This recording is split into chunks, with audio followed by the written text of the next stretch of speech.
Greetings, and welcome to the Friday edition of Runescape Weekly.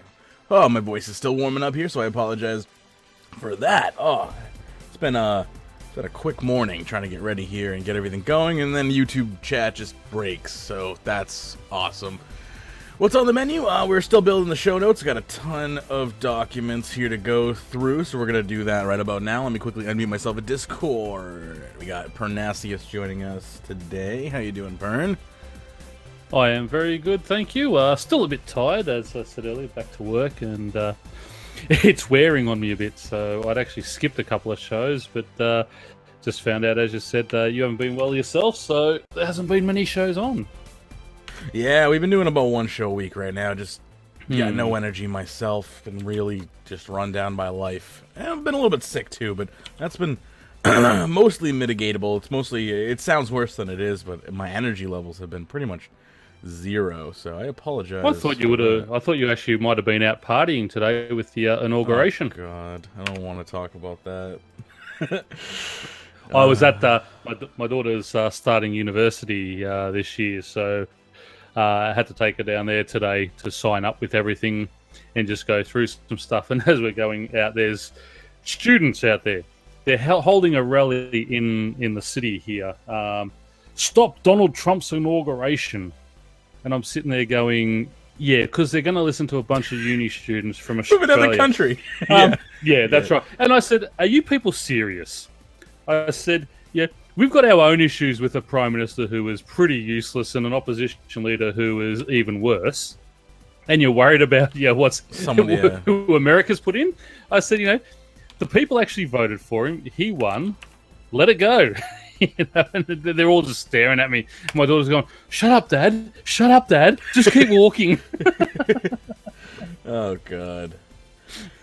I hate YouTube chat, by the way, now. I have to say, like, the fact that I can't transparency it infuriates me. I tried doing some color key, which... That sounds weird. Didn't work. Yeah, well, I don't know what I'm gonna have to go into XSplit after the show, so this show's gonna be a little weird with a giant white fucking chat on screen, excuse my language, but, well, I'm gonna look to see how I can possibly fix that for future live streams. I'm sure there's something I could do. I just couldn't figure out in the 30 seconds I had while the music was playing before I had to say stuff. So we'll figure it out. But yeah, we'll figure it out in time. I'm sure there's something I can do. Maybe even switch back to, I think there's actually a legacy option that I just had to download the old plugin. It's always been an option. I just was like, why would I ever want the old plugin? Well, now I want the old plugin if it's gonna make my overlay look like that. So we'll figure it out though. Like I said, we'll figure it out. Okay, I just went over to the live streaming panel on YouTube because every time it says like, how would you rate YouTube from sad face to grinning face, and I generally rate it about like guy with line for a mouth face, and I was gonna rate it with guy with slightly droopy face. But there's no rating option here. Now that they've changed something, they don't want my feedback, of course. All right, let's see. Here's a list. Yeah, because they're expecting a lot of sad faces. They just said we just won't put it up there. Probably. I mean, yeah, I'm sure this is a temporary thing because it looks like they may have upgraded stuff. As far as that goes, I'm not 100% sure, but I mean, it looks like chat comes in quicker now, if anything. So that's amazing. It looks like I can even type here, but it tells me I have to sign in, and then when I try to sign in, it like quickly like bounces me back. So I don't think it actually wants me to sign in. So this kind of just looks like it's in like beta, like they just didn't finish it yet. So hopefully this will be better soon. All right, so let's see here. Oh yes, I love this. So what you're saying is some of the mods from the NXT engine were working on it. Oh god, there was a lot of NXT changes this week, weren't there? No, I mean, we kid about it, but since probably the first month or so of official release of it, I haven't really had any issues. It's been really good. The occasional crash and such, but I mean, I could also that could also have been my internet. So. I know a lot of people are sort of bagging it, but I haven't had any major issues. Yes, 1 second. You were having a lot of issues, I know, with Rune Metrics. Did you? I was. Yeah, once obviously they fixed that. Yeah, they. Sorry about that, Elite. I forgot to adjust the other number there. Yeah. For that 2-month period, I call those the dark ages. Yeah, when the client was crashing every 10 seconds, that was a misery. That was the only time, and I mean, that was a big time. That was 2 months out of the year. That's a good chunk of time. That's almost like 10%. So, I mean, there was that period of time where I was very, kind of infuriated at the fact, but I also refused to go back and play the Java client, which I think says something about the Java client itself. Like, would you rather be stabbed in the back every 10 minutes, or would you rather just go back into that giant pit of feces and we're just gonna, occasionally just, people are just gonna diarrhea all over your face? No, I'll just take the knife in my back every 10 minutes. Thank you. But it's working fine now. I would not equate the NXT client at the moment, at least on your average high-end machine, to be running badly. No. And I think, I think with all those updates, we can sort of say now it is officially out of beta. Yes, there'll still be patches and fixes I'll need to do, but I think this is sort of the finished model that we were sort of looking at in the beginning. Ooh, the ornate jewelry box is pretty. I just saw a picture of it from someone pulled it from the 2007 wiki, requesting it for RS3. I honestly don't know what it does, but it looks really cool. There is, when we get into the notes, there is someone talking about the OS Buddy. I want that one in the show today. Okay, because we'll get a good laugh out of that one. Have you watched the mining and smithing dev rework diary? I'd like to do it. I did. Didn't even know it was up yet. Yeah. I have done. Would you like to? Would you like to do it live on the show? We've never done it live on the show before. Hey, DX. Yeah, we'll do. How you going, fellas? How's it going? All right. DX. Welcome. Yeah, no, do it live because as I said, I've just been that tired. I've been basically coming home. I'm vegging out in front of the TV, and I hear you. That's all I've been doing, and just AFKing a bunch of stuff. So. Yeah, so I have been down here. I had 156 Ascension members to kill, so I'll just do that quickly before the show starts. I have been doing it. I finished that task in about 15 minutes, but I stayed down here because I just had my penance aura on. It's still got 20 minutes to go, so basically 40 minutes I've been down here. I have picked up 8 keys and those Ascension grips. So this has been a really nice trip down here. That place is supposed to be really good money. I honestly have never been to the Ascension dungeon beyond maybe having to go there for like a quest or a task. I have seen it before. I just don't remember why I was there. Maybe even it may have even been a Slayer task that I quickly was like, nope, no, and I just noped out of and blocked because for a long time Order of the Ascension members were on my my block list, basically until I got 99 Slayer like an idiot, even though they're great Slayer XP. Also, some good news. I've gone 1,150 kills dry between my third, whatever you would call it, miner's journal from those rippers, and I was getting so horrible luck. Yeah. Anyway, I was down there the other day. I had a task of 61 of them, so I thought, okay, let's just load up, go down there, get disappointed again. Yeah. 3 kills in, picked up the first That's the key. Fantastic. So I thought, great. Okay, I've got to finish this task now. So, and then you're thinking, damn, because it's like, now I have to finish this task. And anyway, went through, and lo and behold, 2 kills left on the task. 5th book. No shit. So I got the 2 books in 61 kills after going dry for 1,150 kills. Wow. That's crazy. So they're now on my block list. Yeah, I bet. Ripper demons are now skipper demons. Yeah, you and everybody else, unfortunately. I mean, I actually enjoy them. The only thing I don't like, they should get rid of that one-hit kill. Take it down where it hits 60% of your life points or something, perhaps, but it should not be a one-hit kill because you get that slight bit of lag and you're clicking away and the game's just not doing it. And, I died like twice where you see him jump on the roof, you click away, you click, and you just don't move. And that's really frustrating. There says, well, I don't like Pern. I get 1 to 2 keys an hour. I haven't been down here for a long time though. I want to Beginner's luck. Yeah, I want to start doing what's it called again? Ascension members, the bosses down here, but I refuse to buy keys, so I'll just do a couple of hours down here each week and just gather up some keys and go there and kill those. Fair enough. Show notes are coming together quite nicely, by the way. Yeah, it should be quite a few because I had some from Wednesday and such. So back to macro offense. Got to have a couple of those in there. Just for good measure. There's a couple in there. There's a couple of new ones in today that were pretty bland. It's like the same thing over and over. The cookie cutter type excuses. I thought, nah, I can't be bothered with those. Can we get 3 hacked posts in a row? Oh, let me see here.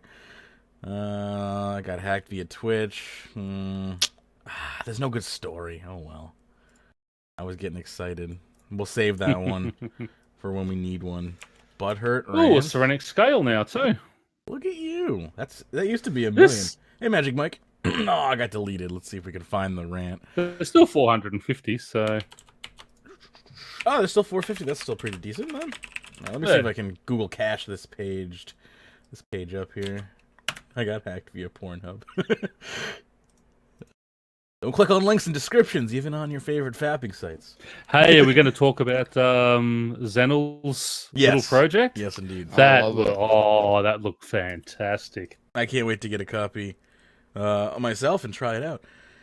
I was actually having a joke. I said, "Can I sign up for a copy now?" And he's going, "It's still in testing at the moment." But I'm thinking, "Oh, okay." I thought it was just like a mock-up thing he'd done. This is what he wants. I didn't realize it was actually going to be a full working.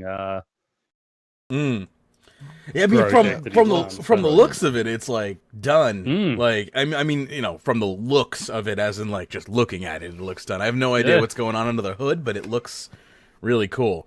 I mean, he did blatantly rip off the BattleNet launcher, but like like all great programmers and artists, people steal from each other. I mean, are those assets blatantly stolen from Blizzard? I don't 100% know. I could open BattleNet. It's pretty fucking close. So they may, but it's an open source project. It's not like he's charging people for it. I don't think Blizzard would take any action, especially considering it doesn't have any Blizzard games in it. I think it would, and if anyone would take action, it would be Jagex, which I doubt they would do. So there you go. But I got the Butthurt rant back, by the way. We got a cached version of the Butthurt rant, so it's coming back. How good. Let's just I would like to see the Jagex mods actually have a good look at what Zenel's project is doing, how it's going. Did it get any JMod? Last time I checked, it didn't. Let's take a lookie. A look-see, not a lookie. That sounds, for whatever reason, more devious. Where did I put it? Unofficial game launcher. Let's see here. JMod responsive. They may not be allowed to comment on projects like that, but they should. And I say not allowed in the form of like they have to be careful what they say. Have to not maybe endorse. Excuse me, it by accident. Hey, they were endorsing Spotify on their 2017 video. They can have a look at that bloody video. At least Spotify is, it's a company. You can sue them. It's hard to sue an individual who makes a program on the internet. Ooh, is that no? Oh, it isn't enriched. It's hiding. It's hiding under a small one. That makes no sense. Okay, so yeah, you're right. No JMod response. That's silly because it's fantastic. I have multiple programs made by Zenel on my computer. I trust his stuff. He's a good dude. Anyway, what the heck's going on here? Show notes are almost complete. There was a document you wanted in here, though. And I'm looking. Oh, it's Buddy, right? Graphics update? Yes. Okay. Is that a good closer? Or is that a good... yeah, you'll have a good laugh at this guy. Okay. He's abusing Jagex over something that's happening on OS Buddy like it's all their fault. Let me just... Hey, Mage, did you enjoy the hairstyles thing that they got it?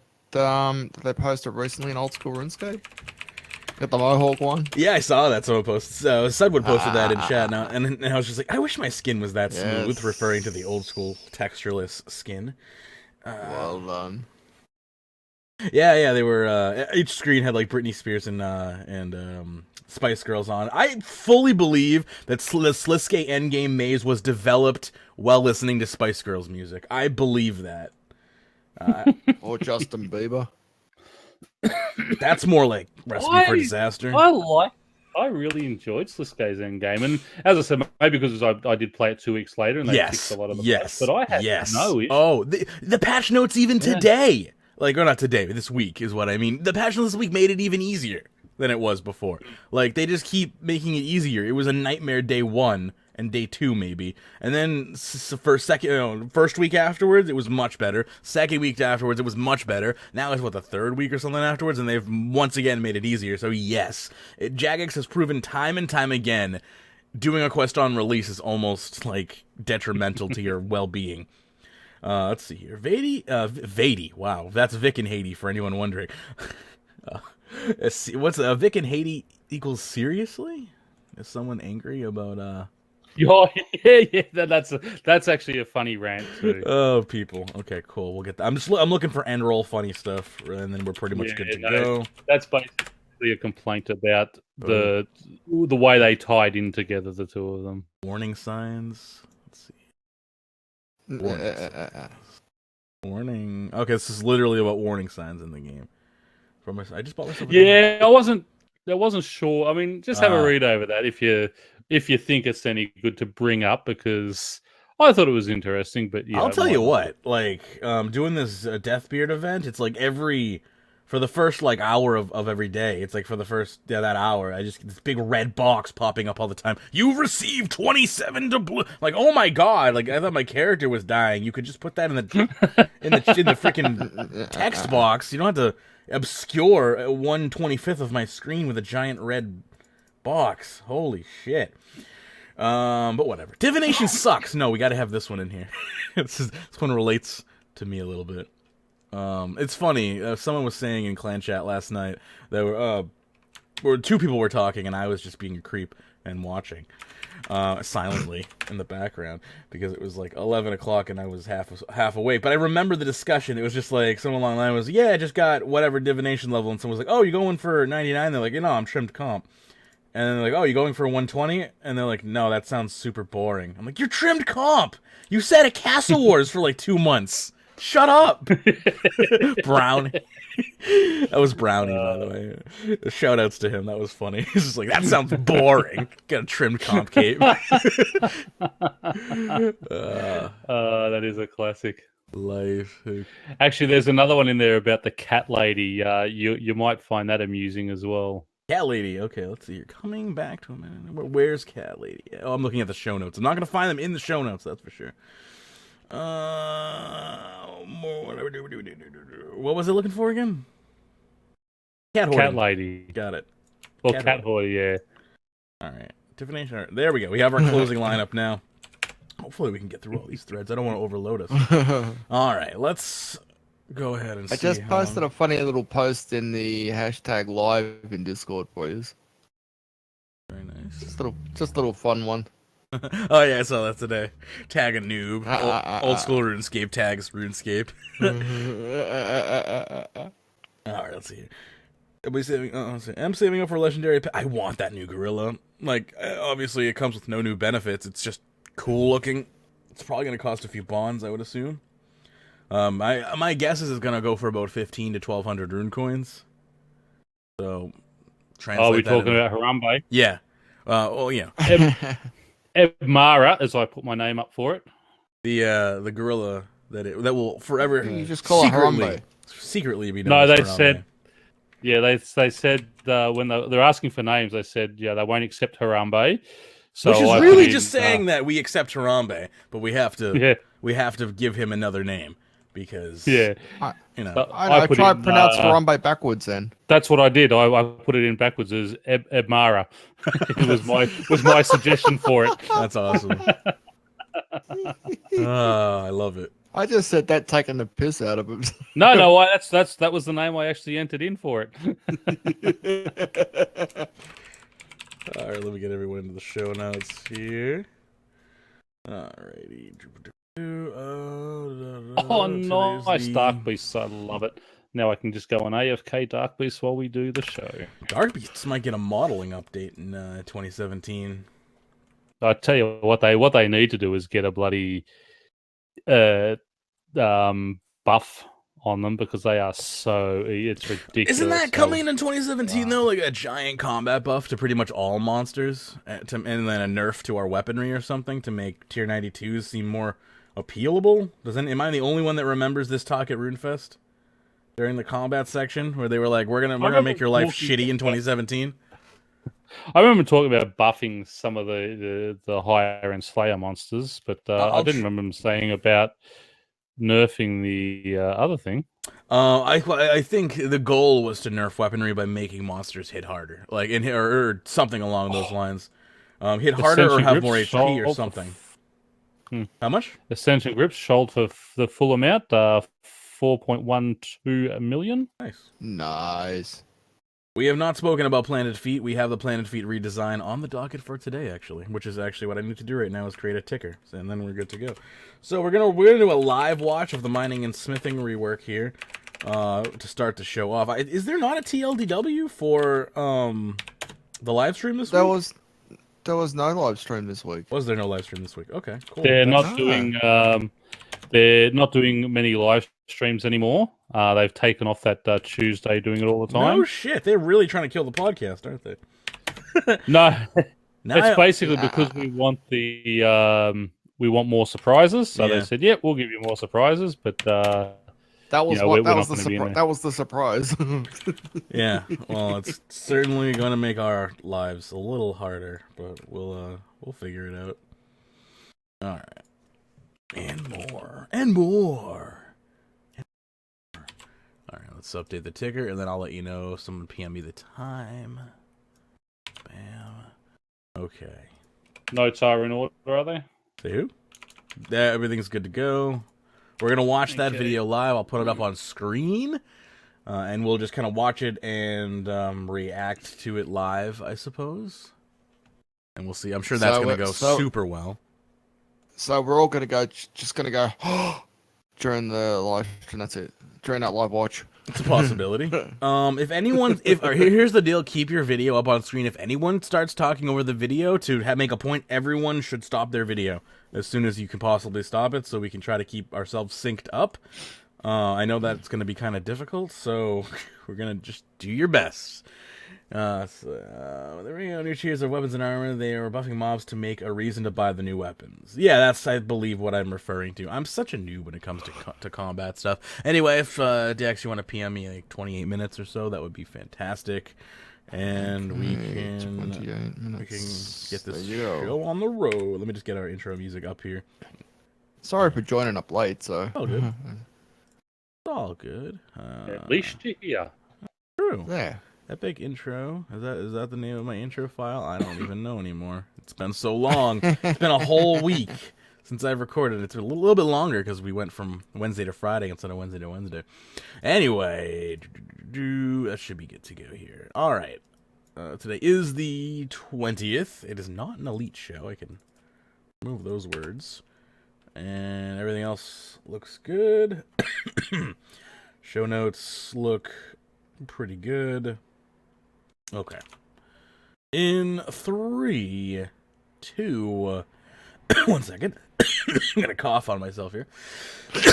All right, I'll try that again. 3, 2, 1. You're listening to RuneScape Weekly for 1/20/2017. I'm your host, Magebit, with 15 years of RuneScape experience. Joining me today is Pyrnassius and Dxthelb. And on today's show, mining and smithing rework, watching live, clan avatar feedback and proposed changes, unofficial Jagex game launcher, Planted Feet redesign, what RuneScape taught me about Western economics, afraid to play, elitism, RuneScape 3 is tier 90s or nothing, coming back to a macro offense, butthurt rant, cat hoarding and improvements, divination sucks, Vic plus Haiti equals seriously, and OS Buddy graphics update. Thank you for tuning into this edition of RuneScape Weekly, and enjoy the show. Welcome back for your Friday edition of RuneScape Weekly. Magebit here. Also got Dxthelb and Pern joining me as well. It's been a week. I think I might be actually capped on divination memory strands. Almost. I have 9,600. I'm gonna have to turn those in soon. You can just straight up turn them in for XP, which is great. Reminds me of that GTA 5 newsreel. Awesome. What's up, Ern? I was going to say, you should just go and collect the engrams. It'll only take a few minutes. Do you get more XP? I'm prestiged out, bro. What, fully? 5 times? Yeah, I thought you could only do it 3. 5 times. Oh, really? Okay. Then I'll keep going. I thought you could only do it 3. I guess only 3 times you get a reward? No, well, at 3 times, you don't have to use any, because they sort of go up in the amount of memories you need. But at 3 times, 4 and 5, you don't need any more. Yeah, there's no increase in the amount of the benefits you need, right? But it'll give you 4. If you've done it prestige 5 times, you get 4 that you can set. So gotcha. Okay, I thought 3 was the max. Apparently that is incorrect. Okay, I'll just keep going then. That's fine. I got plenty of engrams, that's for sure. Anyway, with that being said, I am enjoying that because it is bringing some life to my divination adventure, I suppose. But you know, it is what it is. And I'm surviving through it despite being, you know, divination being fairly boring. It's and not being able. If I showed you my Grand Exchange right now, like almost every slot is filled with 100,000 plus divination energy, just not selling, thanks to this update. Because I refuse to sell for less than about 270. So they're just sitting there, and they've been sitting there, and they'll continue to sit there until the Grand Exchange window is literally full, and then I'll have to figure out. I guess I'll have to either lower my price or just stop selling them until those ones sell. I haven't decided. Just give it a month and they'll sell. I mean, I might just let them start piling. I may combine them into one slot at that point and then just start over. You know, start filling them again at different prices that are not ridiculously unfair to me. Which is not that bad. It was like 240 something. It's back up to 264. I think you can make 275 in the next couple of days. So I'm hopeful. I'm hopeful there will be a recovery before bonus XP weekend that will, of course, kill my ability to make money once again. But anyway, that's enough from Magebit. How you doing, Pern? It's been a little while. It has been a while. For those who don't know, I am actually back at work full-time now, and it's been tough on the old body. I've been coming home just absolutely exhausted. So I've had that going in real life. But RuneScape-wise, has been doing lots of Slayer because it's sort of something you can just sit back AFK and that and the divination and just make a bit of money. So other than that, not a whole lot. Working, sleeping, scaping, basically. Work, sleep, scape, repeat. Exactly, pretty much. Well, that's the life for a lot of people right there. So good on you. How you doing, DX? I'm doing pretty well on this Penguin Awareness Day. Just a little cider right there. That's actually Penguin Awareness Day today. I did not know that. I am aware. So you know what we should all do? We should all go to World 60 and just spy on all the penguins just for. Is that like an international / national holiday or something? Yeah, or it's like an international thing. I didn't even realize that until yesterday my time. That's interesting. Where it was actually today your time. Yeah, we should all be tweeting pictures of penguins in RuneScape in honor and just hashtag National Penguin Day. Yes. Very nice. So we have a buttload of stuff to go over today. I just want to say before we do, National Penguin Day falling on the inauguration of the new president over there does sounds a bit. Did they plan that, or is this something that happens every year, or they just planned it on the same time? I don't know. To sort of. I think that was more coincidence. I think. I'm gonna go with coincidence. Hey, Harley. 1 second. Hey, Harley's here. Let me adjust your volume by like 100%. Talk for me again. Hello. Good morning. Much better. Good morning.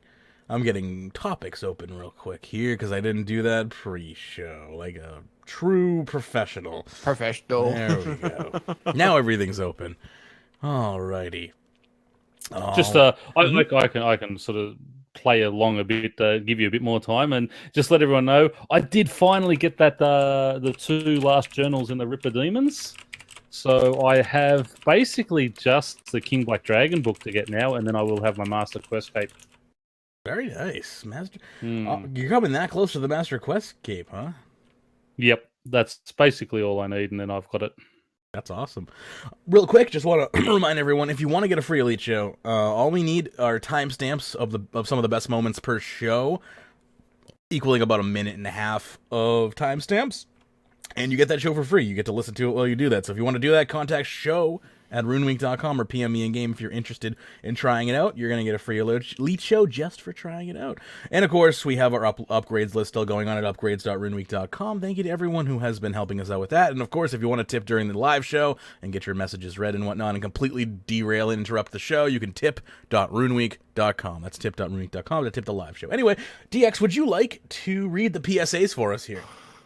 Okie congratulations to You Got Lit Up. He was the first person to get a Telos kill at 2200% enraged. Holy cow. You reckon? I think their max, is 4,000, isn't it? I don't know if Telos has a theoretical or hard max or soft max. I am too much of a combat noob. Go ahead. 4K is the max. 4K is the max. Yeah. There you go. Wow. Yeah. Okay. Well, See those. good memory from me. Yeah. I was saying for You Got Lit Up, Who Got It. See that real world trading does pay off. I was trying to make it. I was thinking, like, how can I weave this into a real world trading joke? And you beat me to it. Go ahead. So the real reason that Enrage is this high is the new aura that came with the Premier Club package this year. Is ridiculously overpowered, and it counts towards kill times. Oh, yes. Enrage times. Yes. So like you can there's a phase at Telos that eventually gets so hard where you were supposed to kill the ads and then DPS Telos as much as possible. And basically if you don't kill the ads in time, you die. And at high enrages their health gets so high that it's really hard to kill them and do any damage to Telos. So now basically what you do in that phase is you just DPS Telos and die because you can die 3 times because you can use 2 signs of life. We get 3 lives. So basically you just let yourself die in a phase you know you can't complete, and it allows you to push higher than what you were able to before. Yeah, it's crazy. So you could effectively die multiple times in the fight with the new aura now. So basically you can have multiple lives in the fight. So that was what was his in range before? It was like 2,000? It was 1,700, I'm pretty sure, before the aura. 2,100. The aura came out. No, before the aura came out. I'm not saying before this time, DX. But I think since the aura came out, they pushed it past 1,700. Maybe 18. Mm-hmm. Okay, that's interesting ridiculous. To know. And that's kind of sad to think. So when next year this aura is definitely gone.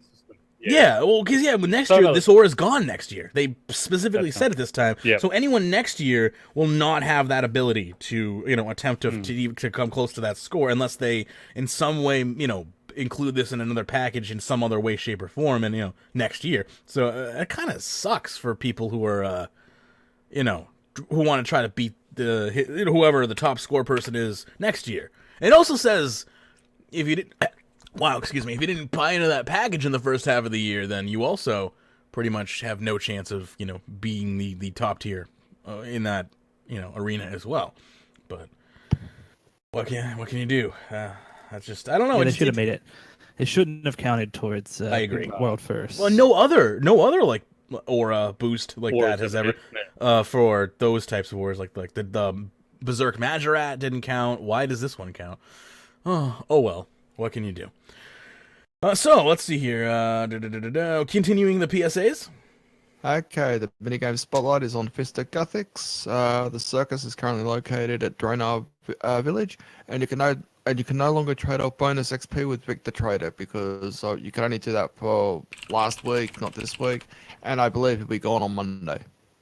Very good, very good. Yeah, I tried to speak. I speak to Vic literally like at hours too late, where I was like, I should get rid of some of this bonus XP I'm not using, and he was like, I can't trade you. I'm like, oh well. We have a very funny post coming up later about that too. Okay, I'm not going to feel as alone in that then. I also like to say I'm pretty proud of myself for not forgetting there were 3 other PSAs and immediately continuing on to the first topic. So congratulations to me for actually remembering what we were doing. All right. So this next, this is kind of a first for the regular show. We've done this on an Elite show before, but we've never done this live, really. Generally because it's hard to coordinate between multiple people, but we're going to give it a go because I don't think any of us have really had a chance to watch this, nor has anyone had a chance to outline it. So we're going to watch the Mining and Smithing Dev Diary live. It's 15 minutes long. We're going to be trying to sync up and stopping it when someone wants to talk about it and then resuming afterwards. So if you want to say something, I would say just say stop, and then we'll all stop.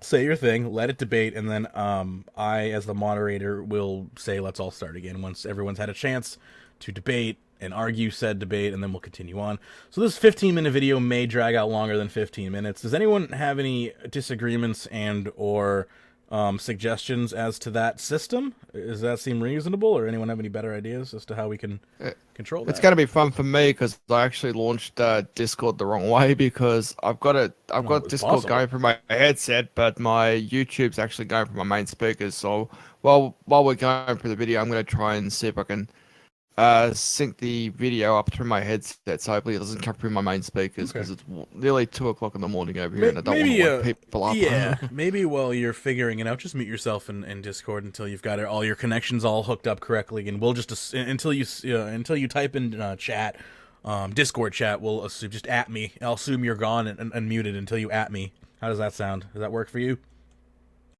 I give you a chance to get your shit set up. Yeah. Okay, cool.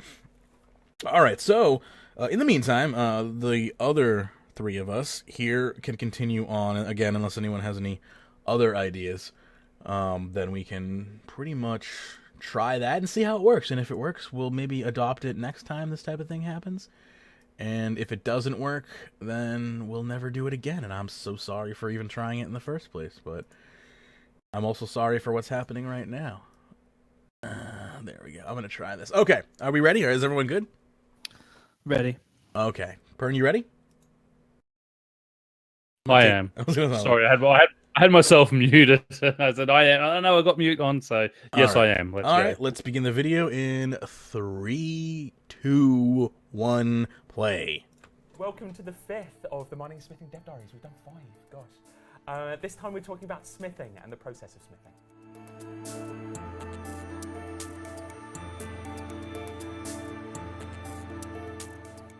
The biggest things that came through was we were saying that we wouldn't go beyond Seren Stones in terms of XP gained. I think we've had a rethink. Someone pointed out quite rightly that Seren Stones are an AFK training method. Yeah. And if there's an active training method at the same tier, you'd expect that to be slightly more XP. Yeah. And I think that's a really good point, and yeah, completely fair. So if there is an active training method that's less passive than Seren Stones at the same sort of tier, that might have a slightly higher XP. Absolutely. But it would be in the same ballpark. It Yeah. wouldn't, you know, we're not talking about going But that doesn't beyond exist that. in the game yet. If that comes in future expansions. Absolutely. And the other one that was talked about quite a lot was the higher level ores in harder to reach places, or not necessarily harder to reach, but in those kind of obscure or less visited places. We talked about how they're not going to have quest requirements, for example, because mining can't depend on a quest to be able to level it. Nor should it. But a lot of people gave the feedback that they wanted to see them hidden in interesting places. And we're not against that at all. No, absolutely, Yeah. So we're going to be talking about smithing. It's good to start with how little it's changing, or at least what isn't changing. Yeah. And that is the basic kind of process of smithing. Yeah. You're still going to be getting ore from mining, smelting it, Yep. and then Making it into stuff. manufacturing the goods. Yeah, and that's not changing at all. And I guess the first and most important big difference is what you do with the items at the end, because a big problem we have with smithing at the moment is that it's not useful. And the most straightforward thing we can do for that is just allow you to blow it up for some more XP. Yeah. So I make my plate body, and I've got this plate body, no one wants it, it's useless because there's loads of them, so I'll just destroy it and get some more XP out of that. However that process might be. However, yeah. It might be you make a giant kind of plate body or something out of it. Or maybe you hand it into someone in the artisan's workshop, or maybe you just destroy it as a separate almost operation. like a disassembly. Yeah. So we haven't really designed what that is, but we don't feel that's important enough to really go into detail. Yeah. We can design that a little bit later. We're not expecting that you would get any materials back from that. It would destroy the item. Because there was a part in the process where we were thinking about maybe kind of you get resources back and then you kind of spin that back up into more items. But it has weird economic effects. Yeah, and also kind of inventory management becomes a pain. Absolutely, you know, you're whittling 5 down to 3 down to 1, and do I go get more items? It became a pain. So it's probably now worth talking about what the differences are, because we're not looking to keep exactly the same. No, I mean we are reworking smithing. We do want to change some things. We want to add more to it, and we're going to be talking about increased number of mechanics, more levers to pull. But we also don't want to go so far out that it doesn't feel familiar. Yeah, absolutely. Anybody returning to the game should still feel like this is smithing. And to be honest, I think like looking at the feedback we got, people like the theme of smithing. Yeah, it feels very kind of tactile. Yeah, it's really important for us that someone who comes back and does smithing doesn't go, what is this? I don't understand where I am. They go, I'm smithing, great. Yeah, just like I did 5 years ago. I can keep smithing. Yeah, and we don't want to mess that up. Why do we need to change it at all? Why do we need more mechanics in smithing? So the problem with smithing at the moment is it actually has even less mechanics than mining. Yeah. strangely. And so actually when we want to give like an improved mining pick or something, any rewards, the range isn't great, but there's stuff we can work with there. We can have several different mining picks that do different things. We can have invention perks that do different things. With smithing, there really isn't anything going on. There's items in and items out. I mean, it's a long process if you go from smelting. Yeah.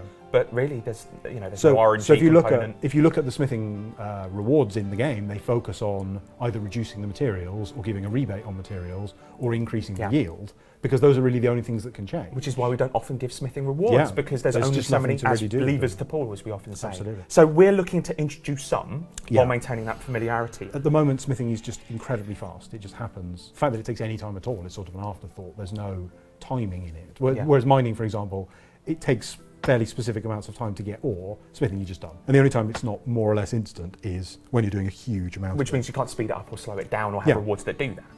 There's just no mechanics attached to that. So we're talking about slowing smithing down. I mean, that's going to make people go, yeah, it sounds like a nerf, but that's not what we mean, because you can always dial up the XP, turn up the XP accordingly. At the moment, making an item and getting XP are the same thing. Yeah. I make an item, that process takes one cycle. Yes. I get XP and I get an item. Yeah.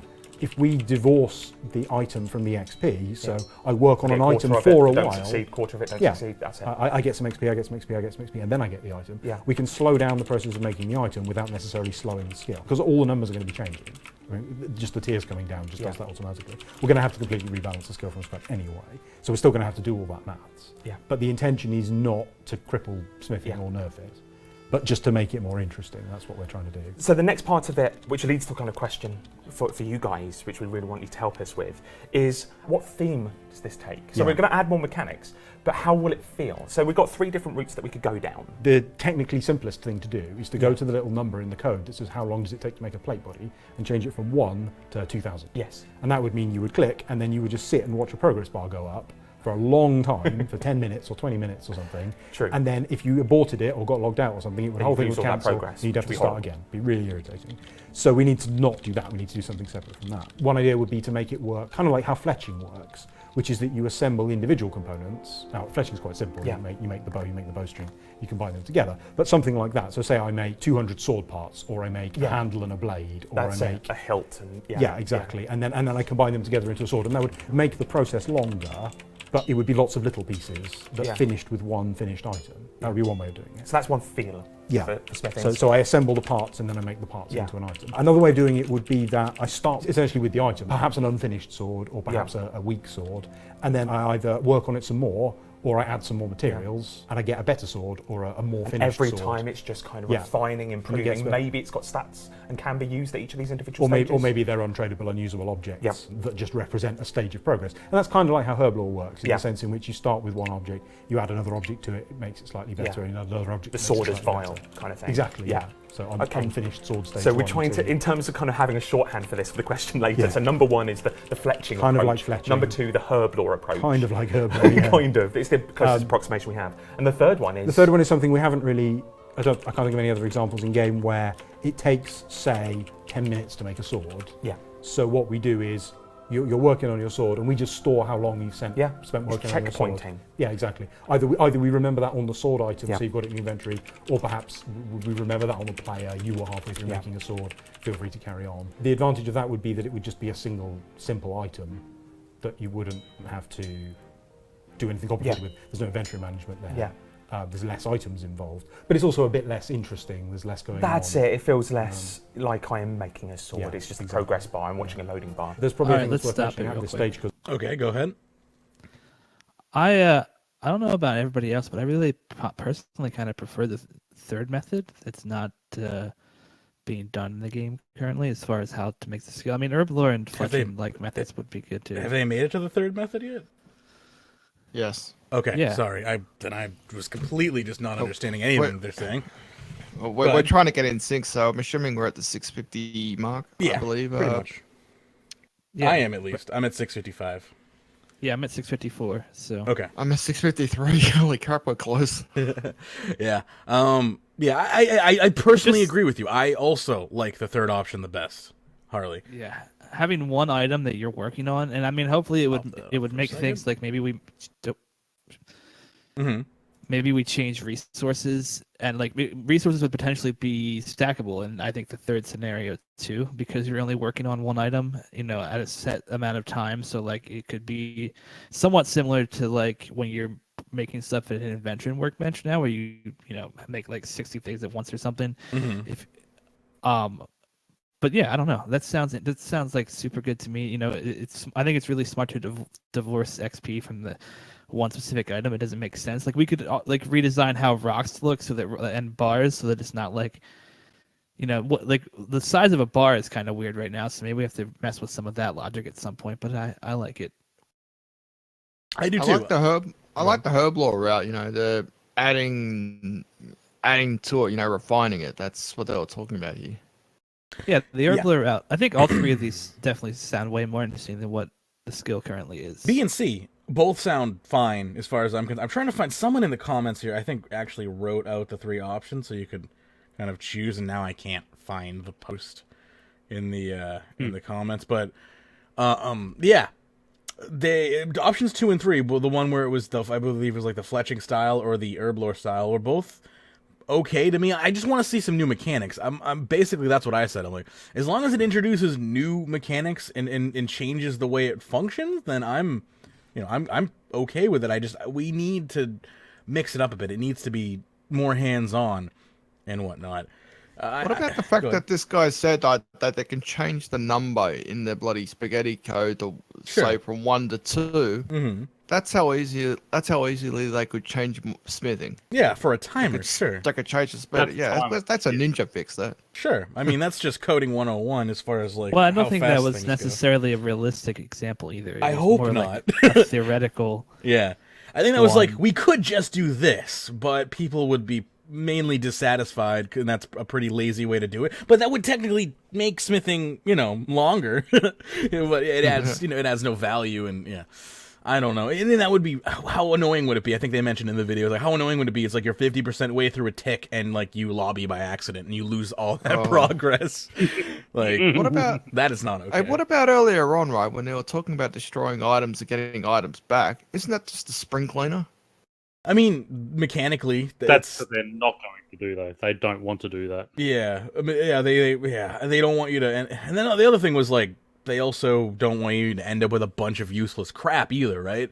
So, like, I really like the idea of, like, okay, you've created a bunch of stuff, you can now just destroy it for more XP, or sell it to somebody who wants to destroy it for XP. So the items are kind of, they still have value to people who won't, maybe that's the fastest method, is just buying the items and destroying them. Like, that's how you get top tier XP, but you could also sell those items along the way instead to maybe make a little bit of money. As well as the XP you get from creating them. That was one of the, because I agree with Elite's comment where we're saying, the only issue is when you add a bunch of things, if you add too many, then, making one freaking mithril longsword ends up being a 15-minute process, and that just sounds kind of silly unless the XP is granted properly along the way. So, if the XP is granted properly along the way, then that's actually okay with me, but go ahead.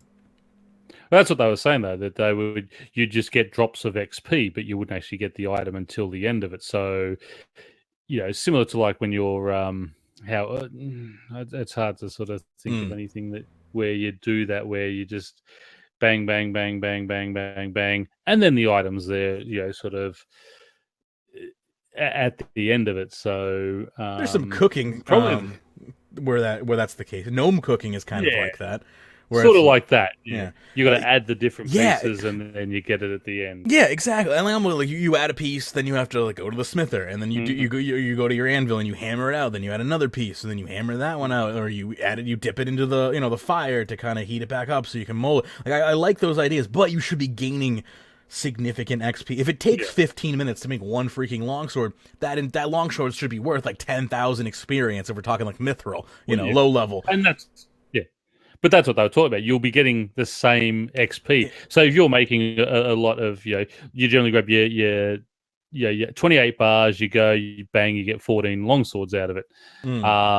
You'll be doing the same, so the same amount of time, but at the end of it, you'll get one item, which then, you can either, as you said, destroy for a chunk of XP, or be able to sell to someone who can do that. So you have the best of both worlds there. I do like that idea. At the end of this video, I'm seeing a lot of chat talking about adding a grand exchange tax. If we want to do an open discussion on grand exchange tax implementation after the mining and smithing video, we can do that. If anyone else on the show here is interested in talking about that topic, chat seemed to have been talking about it. We can call that the Get grand exchange tax. Yeah, get fucked. Anyway, sorry about that one. So if you want to talk about that at the end of this video, we can go into a little debate about whether or not there should or shouldn't be a grand exchange tax. Okay, we've debated that before.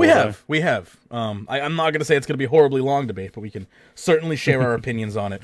All right, I'm going to resume the video then. Everyone good on that? In a 3 second countdown. Okay, on go. 1, 3, 2, 1, go. Because we've sort of touched on it, which is that we are planning to de-emphasize the unnecessary realism in the skill. So RuneScape's gone both ways with this. For example, the sword can't be used unless you wrap a piece of leather around the hilt. In real life. In real life, you would be wrapping leather. Otherwise, you'd be around it. Yeah. That's and you can see bits and pieces of that in RuneScape skills where this would logically have a bit of wood, so a bit of wood is required. So we're de-emphasizing the simulation element, making it feel like a real life. Because in practice, players don't really engage with it very well. It's a nuisance, it requires out-of-tier objects, it requires a different skill. I'm trying to level smithing and suddenly I require woodcutting or crafting or something. And so we'd like to de-emphasize that, perhaps even going as far as moving crossbows into fletching. Yeah, that's something we certainly want to posit with you. One of the things that we want to do with the mining and smithing rework is move out the crossbow stock element and put that back into fletching, because it feels irregular, doesn't feel right. Yeah. And that was only in smithing really because it felt like real life. It actually makes the game confusing and you're arbitrarily required to level. I'm going to stop there for 1 second. I just want to make point of that. Like, that is perfect. Like, why crossbows are part of smithing, I understand there's a little bit of metalworking involved in creating it, but it should have never been in there, and I'm really happy to see that moving over to fletching, because it gives me hope for a, like, fletching style, like, well, what we're doing for melee, I'm really hoping the same thing is going to happen to the crafting and fletching skill. In years to come, where all those things will also get a complete rework if this is in some way, shape, or form successful. So I just wanted to point that out. I don't believe this is the only weapon that requires another skill to actually put together. I'm just trying to think of the top of my head. There might be others. Well, sure. It's just a matter of fact. But this is a good example. Yeah, like we have like these things that are like it doesn't belong in the smithing skill because most of it's fletching, and it's also just everything else range is part of fletching. So it feels weird to have it in the mining skill. Go ahead. But I still think if you make the limbs should still be part of smithing because they are the metal part of it. But then you make those, then you've got to take those over to the fletching side and fletch it all together. And yeah, exactly. Like you can take the finished product from mining, but the majority of the work should be done in the fletching skill. And it is, but it's just the fletching skill also sucks and is very repetitive and boring. And I'd like to see, hopefully, something similar come to the other two combat styles. Yeah. Anyway, I can resume in 3, 2, 1, resume.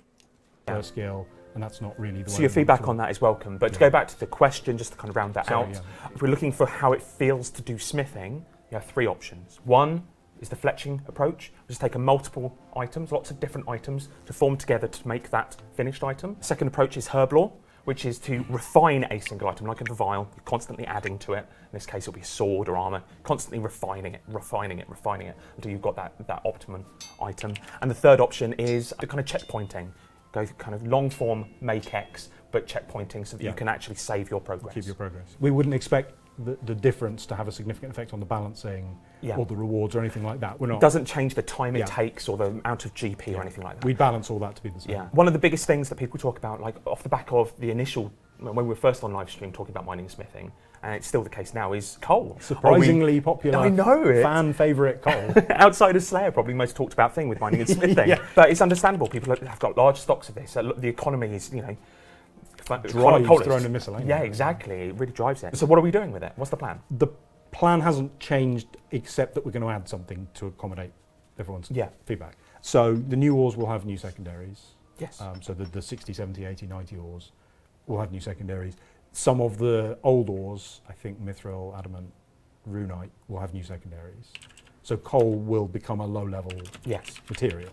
So that's going to get people going again. It is quite important to do that because having a low-level material used at high level causes problems. I mean, to pick a couple of examples, because it's used at high level, it's priced as if it was a high-level material, but it's a low-level material. Because anybody can gain it, well, to a degree. So low-level players when they're choosing whether to keep their coal or sell their coal, Yeah. it's priced incorrectly for that decision because it's They a become high-level feeders material. for the high-level accounts. Exactly, You find, yeah. I mean, you find it with a number of things. That low-level players, the optimal way of playing is go do Rune. It used to be Yeah. Rune Essence, you know, and now coal. And you're just feeding high-level accounts, and that's something we want to really change because it's breaking the game. And at the opposite end, players like DIYers or Iron Men who need to accumulate coal to do Yeah. their high-level smithing have to go and mine low-level coal. I mean, maybe they can Yeah. through other methods, right? But as a low-level material, providing low-level XP compared to, say, the tier 90 ore, Yeah. which is what they want to be mining, instead they're having to mine hundreds of thousands of coal Yeah. to do their tier 90 mining, they're getting no XP from that. And because they're DIYers or Iron Men, they don't have the option of just going and buying it from low-level absolutely players on right. the GE. There are lots of examples of it in-game, but using low-level materials at high level like Yeah. that causes problems. So this is almost identical to the pitch that we did on the live stream, which obviously got Yes. negative Can I reactions just stop that it there? are accommodated. Yes, go ahead.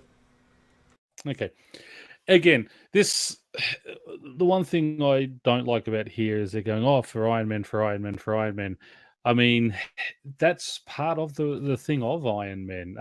Coal, yes, must have a use for everything. And I agree that sort of in the higher end stuff, maybe it's not as useful, but to be basing it sort of more on it's unfair for Iron Man, well, that's the choice we made. And I've got an Iron Man also, account. That is the choice I made. There are tons of Iron Men, And as Mike's saying in chat. There are tons of Iron Men who can kill like God Wars Dungeon 2 I was bosses for gonna say, coal.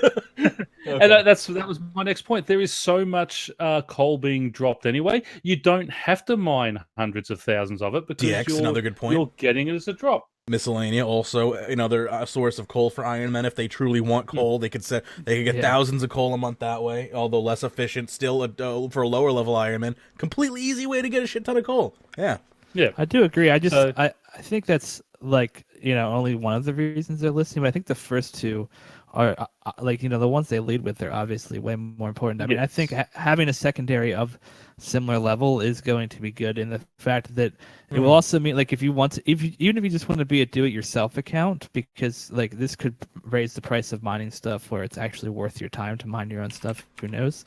That's the dream at least. So if you're an account, the introducing new secondaries that require that same level will mean that secondary is going to be worth more, but it's also going to be worth your time because they can make it give more experience. So if you unlock the main rock at 70 and the secondary at 75 or something, it could be better XP than that main rock that you're mining there, just because it's at that level. Unlike coal, which is if you're ever going to do DIY and get coal, it's just you're going to be getting crap XP for it. But I mean, you're doing it not for the XP off the coal drop. You're doing it off the XP for your smithing side of things. But what I would like to see, and that's what I said, still have some use, some specialized use for coal. And it sounds like coal's going to be. It should be used we cut it off before it gets to that. But yeah, there's a specialized use. Yeah. But things like it should be used to charge up your. I loved the idea of coal being used to increase smith time, as a catalyst. Well, can I just? Yeah. I'll just say that's exactly what's going to happen. That's what they say in 5 seconds. Ironically, I don't remember this video at all, but I'm glad to hear that. Go ahead. It's going to be an optional thing that will speed up your smithing skill. That's exactly what they're about to say. Okay. So yeah, you're basically getting exactly what you wished for there. Pern, did you want to get any other points in before we resume? Yeah, all I wanted to try and say was that when a smither actually creates something, the fire, it has coal in it, and that's coal should be a primary to keep furnaces running. And I think we should still see something like that where it is used, where you maybe pay the dwarf or the smither. You need to pay him a certain amount of coal to have that fire just like running, and when then you we add protect the your things in. trees or something, right? Exactly right. Yes. Just a so way I think we to... should be using coal as that type of thing as well. I agree. And all right, let's resume the video and hear exactly what they have to say about that in 3. Go ahead. Before we do, I just wanted to also point out that was also mentioned there is the fact that they're actually changing the secondary to Runite, so it's not going to be coal anymore. It's going to be something new. Yeah, Runite starts apparently, like a new tier of smithing, if you will. I think it's going to be like tier 50 or something. Yeah, so around there. I think Mithril to Rune will all have new secondaries. Interesting. So right.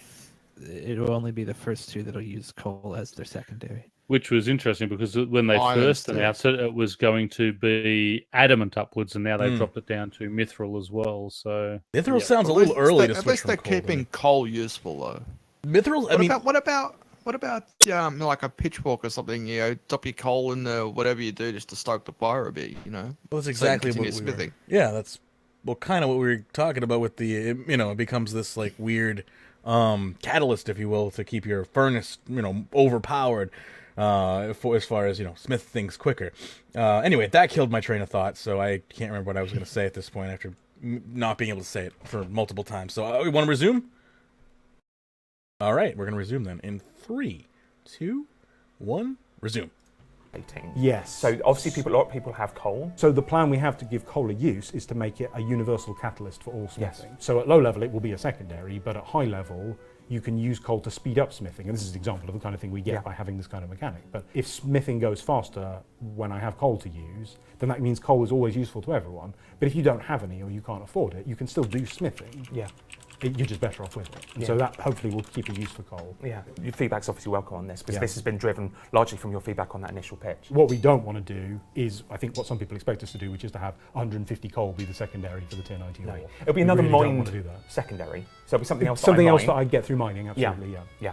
Okay, those are probably the core elements of smithing that's worth talking about. There are other cases when we're talking about additional mechanics in smithing that allows us to do more tools potentially. Yes, potentially. Not necessarily for launch. It depends on the scope and the size of the project. Obviously, we don't want to delay the rework in order to add smithing tools, but it would allow us to have smithing tools in the same way that you currently have mining tools. That's relevant both for the smithing skill itself, because perhaps you can make tools to make you better at smithing, which is quite nice, but also invention perks, that sort of thing, can have an effect other than what's currently would just be more XP or less materials. Yeah. And we get more interesting and varied tools. Yeah, absolutely. There might be an element of strategy or loadout management for what, going to do individual things. And I think that's good for the skill. I already do. It gives some diversity. Even if we can't do it that well, it's very satisfying to get my dragon hammer is better than my runite hammer, and therefore I can smith better. Yes. And that's great. Yeah. It's worth mentioning a couple of things that came up in previous videos in case people haven't watched them. There's mastery, which is coming to smithing. Yes. Or we've talked over so we're going to talk about that at very high level. As you smith more, you'll get better at smithing. Yeah.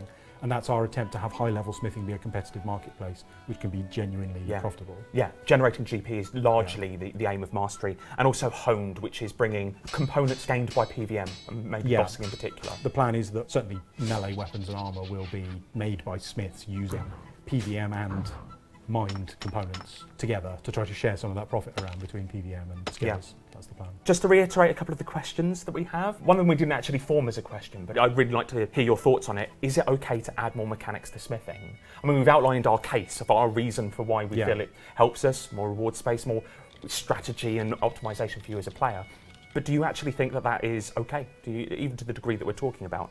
And the other one was those kind of 3 potential ways of dealing with smithing: the fletching approach, the herblore approach, and the checkpointing approach. So I'd love your feedback on that. And it's also worth mentioning that, while we may have come to the end of our plan mining and smithing developer diaries, this isn't the end of the kind of design process for mining and smithing. The biggest sort of outstanding problem left over is what's happening with all this side content. It's the exceptions, isn't it? The Artisan's Workshop, Lava Flow Mine, yeah. Coal. I mean, we just talked about coal, but there's probably more to think about. What's going to happen with crystal pickaxes? That was another big controversial issue. I have a big document I'm making based on a lot of player feedback, so I'll try and get that up online as soon as I can so people can go through that. We're not planning to do a video on that because it is just a huge list We'd be of like sat here 50 just different things. Off. Yeah, we just have to read them all out, and I think it would be a bad format for that, so we're going to do that as a document. And then the stage after that is actually to get the formal documentation into place, the actual design. Kind of how we did for Elf City. Elf City, I'm not planning to present it as beautifully as you did, but publicly available documents. You don't want to be kind of fist-pumping a version of yourself in an elf costume. No problem. Full documents that people can read, give feedback on. I mean, it will basically be the same material that we've been presenting here, but with all the blanks filled in, all the details. Hopefully the balancing numbers, although that will always be subject to change all the time. Yeah. And then just, a lot more meat to get into. And may well be another developer diary to round up the changes that were made to that. And if anything comes up in development or design that we think needs another dev diary, we'll definitely do another one. And just to round out, I mean, the effect you've had on this mining and smithing, it's been really design. It's been fundamental. It's been really worthwhile. We seem to be all in agreement now. Yeah. And the direction that mining and smithing going in is very strong for the game and for the people who are playing. And we've had to change things as well, which is worth noting. Yeah. Like, it's not just a PR exercise. We've said we want to do it this way, and we've had feedback saying no, absolutely not. So we've gone, oh, okay. We had never anticipated to get get to top levels of smithing that it would cost. Yeah. We actually thought it would go the other way. So that is one of the biggest fundamental changes you have made. Yeah. So thank you very much for everybody who's watched these videos and participated in the feedback process. Thanks for all you. the feedback on it. Yeah. So remember to give us feedback on those questions that we have asked. And thank you very much for watching. You've been grand. Cheers. Thanks.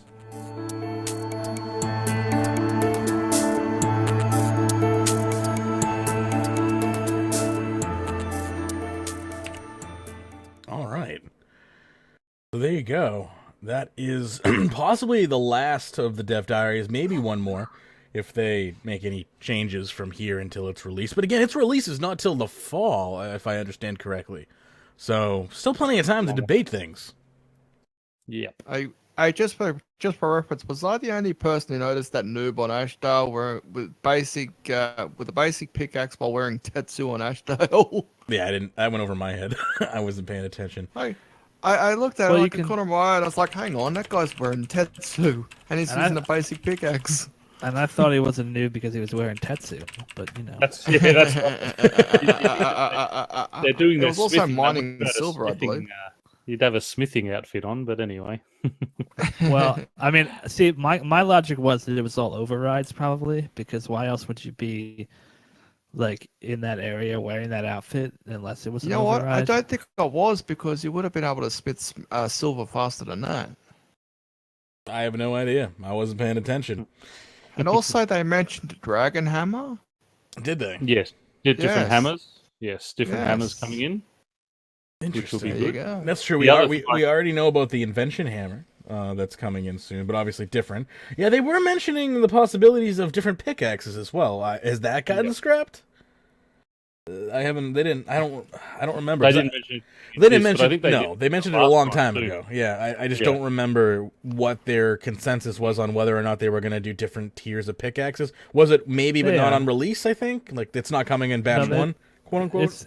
It was planned for release. They're just gonna. I think there's a good chance they'll all include the crystal pickaxe in some way, so they'll all be upgrades. Oh yeah, I remember that was causing a point of issue. Was the crystal pickaxe didn't fall in line with everything else, and oh yeah, I forgot that was a whole issue, and I don't remember the resolution. So they decided that. Well, do you remember what they decided exactly? They're probably gonna postpone mining and smithing. No, they're probably gonna make the crystal pickaxe as a required part of the tier 80 and tier 90 pickaxes. So it will still have a use, and you'll have to have it as a base component of some kind.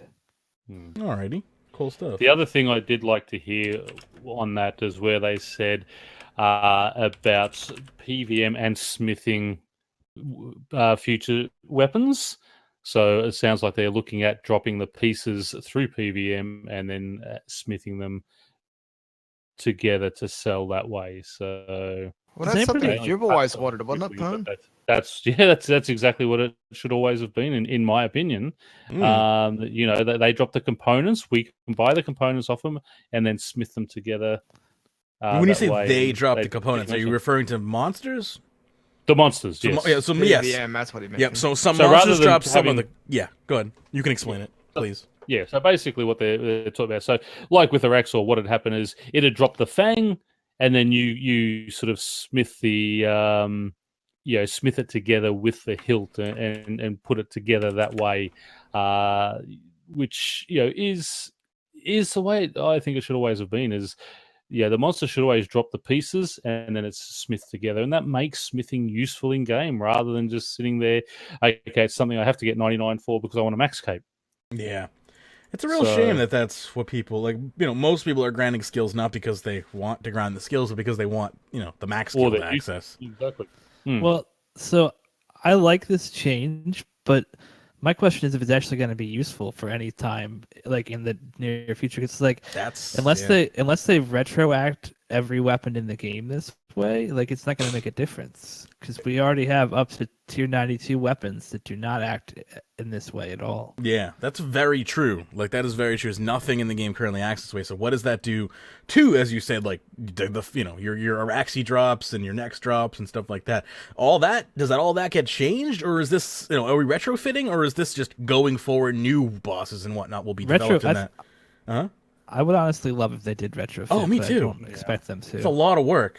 Also, it would piss. I think it would Yeah, exactly. And I think the screaming will be worth suffering through because like too. it's a change Oh, that needs definitely. to happen. But I don't think that they would necessarily. I think what they do should it. do. Like, I mean, don't break every weapon, but if every new weapon that's made requires a smithing component, the ones that are already made, don't mess with them. I think if you're gonna retrofit it, you have to do something like that. Well, here, my opinion on this, and this is kind of a lighthearted approach to it, is do it because it needs to be done, and then just take the Sean Murray approach. That's all you have to do. Just do it, release it, and just take the Sean Murray approach, which is simply just don't communicate with your fan base for 3 months straight, and then once all the hype and whatnot has died down, then just, continue on like nothing happened. And the game will just... They should have done that with EOC too. It probably would have worked. Every game developer should just adopt the Sean Murray approach. I'm just saying. All right, so that's my comedic take on it. I honestly think, though, that we need to fight through. This is growing pains. This is the only way we have a fighting chance at making the skilling system a viable, enjoyable system for a majority of people. It's never going to be everyone. You can never say everyone. There are just going to be people who hate skills, right? And the thing is, it's those elite PVMers who make the most noise all the time and seem to get listened to all the time. Yeah, that sort of top 5% that seem to direct everything in game because they don't want to have to train the skills, and why should they have to spend the money to buy weapons back that drops and such? But I mean, this is the whole idea of it. It's spreading gameplay around to all facets of the game, and that's exactly what should be happening. Elite's comment here says, "Can you imagine how angry the PVM community would be if they changed old weapons? They threw a fit at that mod asking for popular Slayer tasks for a TAP project because they didn't want less profit." Yeah, I remember that. It was like, "So, what's everyone's favorite Slayer monster? Is just for profit and fun?" And everyone's like, "I ain't telling you shit, so you can nerf it." You got it was like they were some sort of like spy. Conspiracy. Yeah. I loved that so much. So that's the PVM community in a nutshell, right there. Yeah, that's it. I'm sorry to any PVMers out there. I jest, but that was just it was perfect. It was just a PVM stereotype to the extreme. Actually, speaking of PVM community, I don't know if I've been on since Dave or Entry Tank took me to Nex. Mm-hmm. Okay. Have I told that? He took me out to Nex to get the book, and I did finally get the book, and had a hell of a lot of fun at Nex. Didn't get the piece I needed to get the tier 80 defender, which is supposed to be a fairly common drop. But the book's supposed to be a 1 in 400 drop, and you got that. I got it in. We did about, I think it was about. We did 2 hours down there anyway, and I got the book Good time. in that time. And it was fantastic. So. Yeah, that is. I know people who it took them like a month or two to get that book. So He also got 2 Nex drops. yeah, then we got 2 that. Next drops at the same time as well. Yeah, Yes. I remember you was talking great. about, or at least Entry Trank was talking about that in Discord. Yeah. The next day, it was just like, I'm going to Nex with Pern more often. Holy crap! It is that Pern luck. Yeah. And then was I doing something the other day? And he goes, "Hey, that's right. I was at the God Wars Dungeon 1 just doing a Slayer task down there at the Zami boss, and like I got 3 drops in 5 kills. It's just going bang, bang, bang, just popping up on the screen. You see, but then I went the next 3 hours with nothing. You know what I got recently? What? I got brains. Oh, Nice. Congratulations! You bastards, I ain't got shit in the pets Be yet. nice, mage. I'm trying. I got brains at 76 farming. Just saying. That's awesome. Oh my god. I know. And It's here I am with 99 fire making like a sucker. 99 farming. Man, I'm 114 farming, and I got no bet. I'm almost 115 farming. I have like 1 million XP to 115 farming. Then my dungeoneering, divination, and farming level will all be the same level. Oh god, I hate I'm divination. 110 farm. There you go. That's pretty good too. Speaking of, I'm capped out on strands. So I'm actually going to locate the engrams again. So I'm going to be trying to do that while we talk about the next article here. So Pern, could I by any chance employ you to read the next article so I can try to be paying attention to multiple things at once here? Okay, this is from Mod. Go ahead. Sorry, I just don't want to XP waste. Yes. This is from Mod Moltaire, who's asking for clan avatar feedback wanted. He says, hello all. Sorry, I'm just getting attacked by the elite Dark Beast now. Hello all. I've been looking at the clan avatar and come to some conclusions. Many of these conclusions take form of game health changes that will aim to reduce some of the vast amounts of spaghetti code that cling to any clan project, and some of them are design changes that propose to strip out unused features of the avatar and make features you use straightforward to access. I value your feedback and input, and although the former are less likely to change at this point than the latter. So, current issues. Looking at our engagement figures and listening to the player accounts and applying my own knowledge of the game, we see some trends. Clan orts are less than ideal. Nobody who plays has a shortage ever, and they're certainly never used to heal the avatar in combat, and even with their conversion to a currency, the whole affair is unpleasant to interact with. Yes. Yeah, and that's... I honestly I stopped using the clan avatar when I began going to 99 divination for so many reasons, and I feel bad about it, but continue. Sorry. Anyone notice how clan orts look like bird poop? They do kind of look like bird poop. I guess I'll have to hear what changed, but to me, the only thing that needs to change is there should be an auto-renew if you're like fealty. I feel like what they should do, which maybe we'll get to that in a second probably, but I feel like if you are max fealty, your clan avatar should auto-renew. It should be a feature built into. I like that idea. Yeah, so you don't have to go and visit. You mean like it just happens? Well, because and the fealty requires you to cap. Yeah, so you're there anyway. At least half cap once a week. So it proves that you're going to the Citadel and you're contributing to the clan, and therefore you get a perk of not having to renew the avatar every week. That would be a perk. I like that perk. Yeah, what they do here, I'm not going to spoil anything because I want him to, I want to let him read through it here. But yeah, they bring up some interesting things that made me kind of sad and happy at the same time. But anyway, continue on here. Okay. Clan avatars are a clunky pain to summon, track, recall, and administrate for clan members. Code-wise, they're an unpleasant exception in our summoning code, a clan code and a pet code, our combat code, and our gameplay code. A tiny percentage of players interact with anything but the 3% of XP. Of the remainder, the majority seem to be clan wardens gaining a 6% XP buff. The gathering in Citadel buff is notionally better regarded than its equally unused peers, but its usefulness is poor next to the XP buff. Due to the above, there is currently no incentive to improve the habitat to its full potential. There is currently no benefit outside a Citadel plot XP to maintaining fealty with your clan, and that's exactly what we're saying there. Sort of, there's no rewards for maintaining fealty. Yep. Yeah. Besides the bonus XP. So I'm liking where they're going so far. Yeah. Anyone who caps in the Citadel is going to like this update, I think. Yes. Awesome. Hence why I'm like, continue. I'm literally staying in the clan Citadel right now.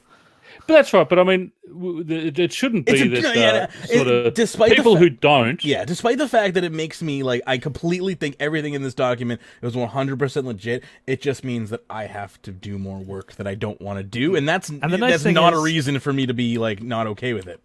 It's also only half cap. Yes. To maintain fealty, you only have to half cap. So very true. It's only like an hour a week, maybe, and less if you're quick about it.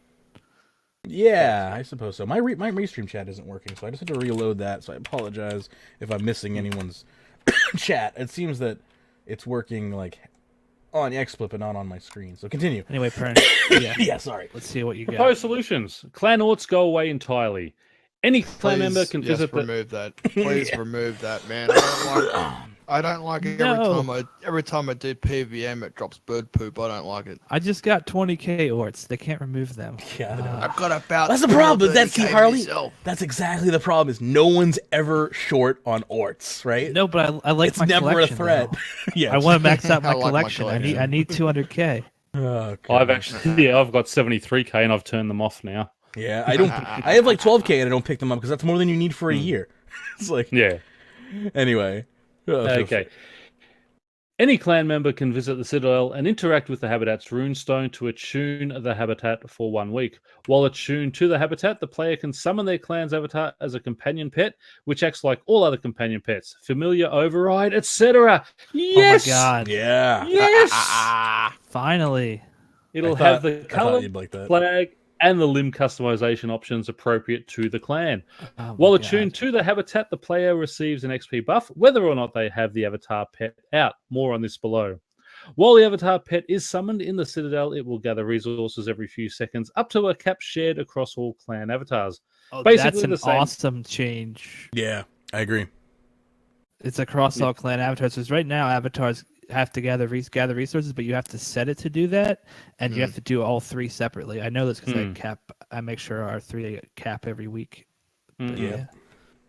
Yeah, so now it's going to be, for if you have a larger clan, it's going to be more than likely quicker, I would assume. Yeah, I won't. It probably won't take anywhere from me because people will summon avatars, but the thing is, people don't know anything about have the avatar gather resources because you have to talk it's to confusing, it and turn yeah. that on. But it's super useful for getting stuff like charcoal for smithing. Yeah. 'Cause Harley and I would know about the clan avatars because we both have experience with them. DX is one of the only other people who caps the avatars. I actually never knew how to do it, so I have never. The leader of a clan of over 300 people doesn't know how to. Oh, come on, we all know I'm the leader of the clan. What are you talking about? I have actually. I did not know how to. I've seen it. Capping the avatar. I've never worked out how to do it, so I thought stuff it. Even I know how to do it. You click on it. You click on it. Interact. When you're in the Citadel, when you click on it to interact, it'll have the third option will be gather resources. You go in there and you have it do something. So now you know for the next month while this is still a thing. And Right. Yeah, so there's no excuse why you can't remember how it works, because Harley will just keep bugging you. Okay. As is basically the same behavior as in live, but with a large clan, it'll reach the cap quicker. Beautiful. Clan ranks admin plus with the permission set can customize the avatar's appearance at the habitat runestone.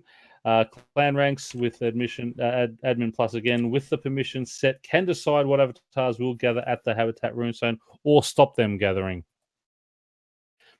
What this means is there's no more Beastmaster / Warden shenanigans, no more logging out with the avatar summon and having to find out where it's gone, no more recall might bring back your avatar in 10 minutes or 6 hours, no more orts lying around while you skill making the place look untidy, and a great big bucket of spaghetti removed from the code base.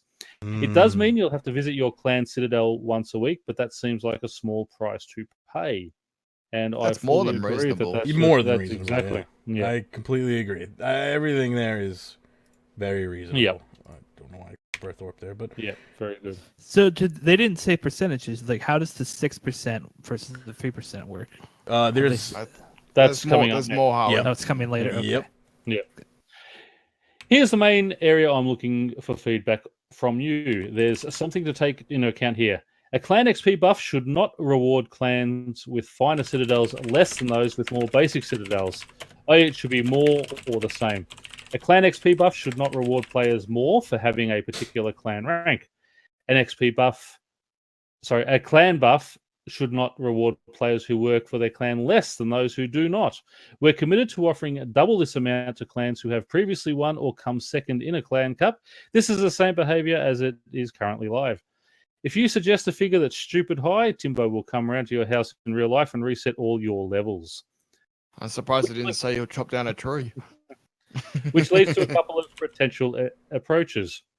A, the XP buff is 3%. This means essentially keeping the same buff most of you already have, unless you're currently a warden, but simplifying the delivery. B, the XP buff consists of 3% plus an extra 2% if their fealty is at maximum, max 5%. This means players are rewarded for working for their clans. C, so basically you're gonna lose like 1% because I think it was 6%, isn't it? 6% if you're the thing. Yep.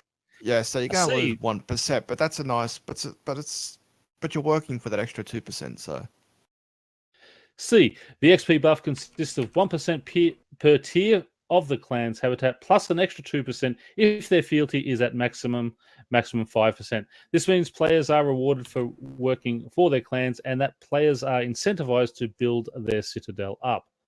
At the moment, I'm leaning towards B, which seems the most straightforward way to fairly reward clan engagement without requiring that people join only larger clans. Obviously, you will have opinions on this.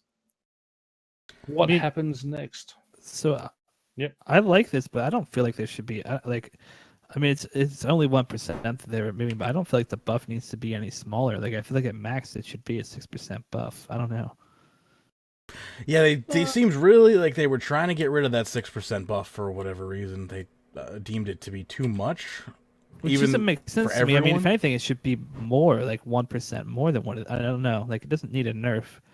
I agree that it doesn't need a nerf, but they seem I to think- disagree with that. Yeah, because what they're saying is that the Wardens are getting 6%. It was like an everyone else is getting exclusive 3%. club, right? And, exactly. It was Unless unfair. they're in the same area. That's But right. instead So- of giving it to everybody, they're instead just going to lower it for everybody, which on the whole gonna- well, sounds they're gonna spread it crappy. Well, and But the other it's thing is making too, it more fair. Go ahead. and No, it'll I work. think- It'll work all the time. It won't rely on people being logged in, so it's probably part of it. Yeah, that's true. It's like the this is a constant buff no matter what yeah anybody else is doing. in the Yeah, game. instead of a buff at the whim, which all I can say is after double XP weekend, please. No, but yeah, I don't know. I'm okay with There's it, but it also- makes me sad to know that I don't have that 6% buff at whim anymore. But it wasn't really fair to have it anyway. We'll also remove world requirements for clans as well. Like, you can still have a clan world, but it won't really matter anymore. I suppose so. Because yeah. the pet override. Yeah. Because the companion override. Well, that's the yeah. weird thing. Is like the avatar. Like, why you don't even need to keep it Oh, around. yeah. That'd be really, great but- to not have a clan world anymore. Like to not have to be on a specific world. If you have a bad connection to a world or something, you don't have to feel Yeah. like you're stuck on one world if you want an avatar. I like that. Yeah, I'm always stuck on the Australian world because I like too much and I feel the like- other worlds. Maybe See, I they like should do more this, on but they Australian should. words. Sorry. No, you're right. Maybe they should. I feel like maybe there should still be like a buff if you have the ward. Like if you actually have the avatar out, maybe it's a 1% buff now. You have the so warden title? No, I'm just kidding. I don't disagree with that, but anyone can have the avatar via an override, right? So how do you mitigate? How do you deal with that? So I don't think that matters if anybody can. I think that's fine, to be honest. Sounds like everyone would do that for the buff, which again is probably not an issue. I don't know. We have a crap ton of wardens, and almost nobody takes out the avatars. So Well, and I think that has to do more with if it overrided familiars, I think people would take out the avatar more.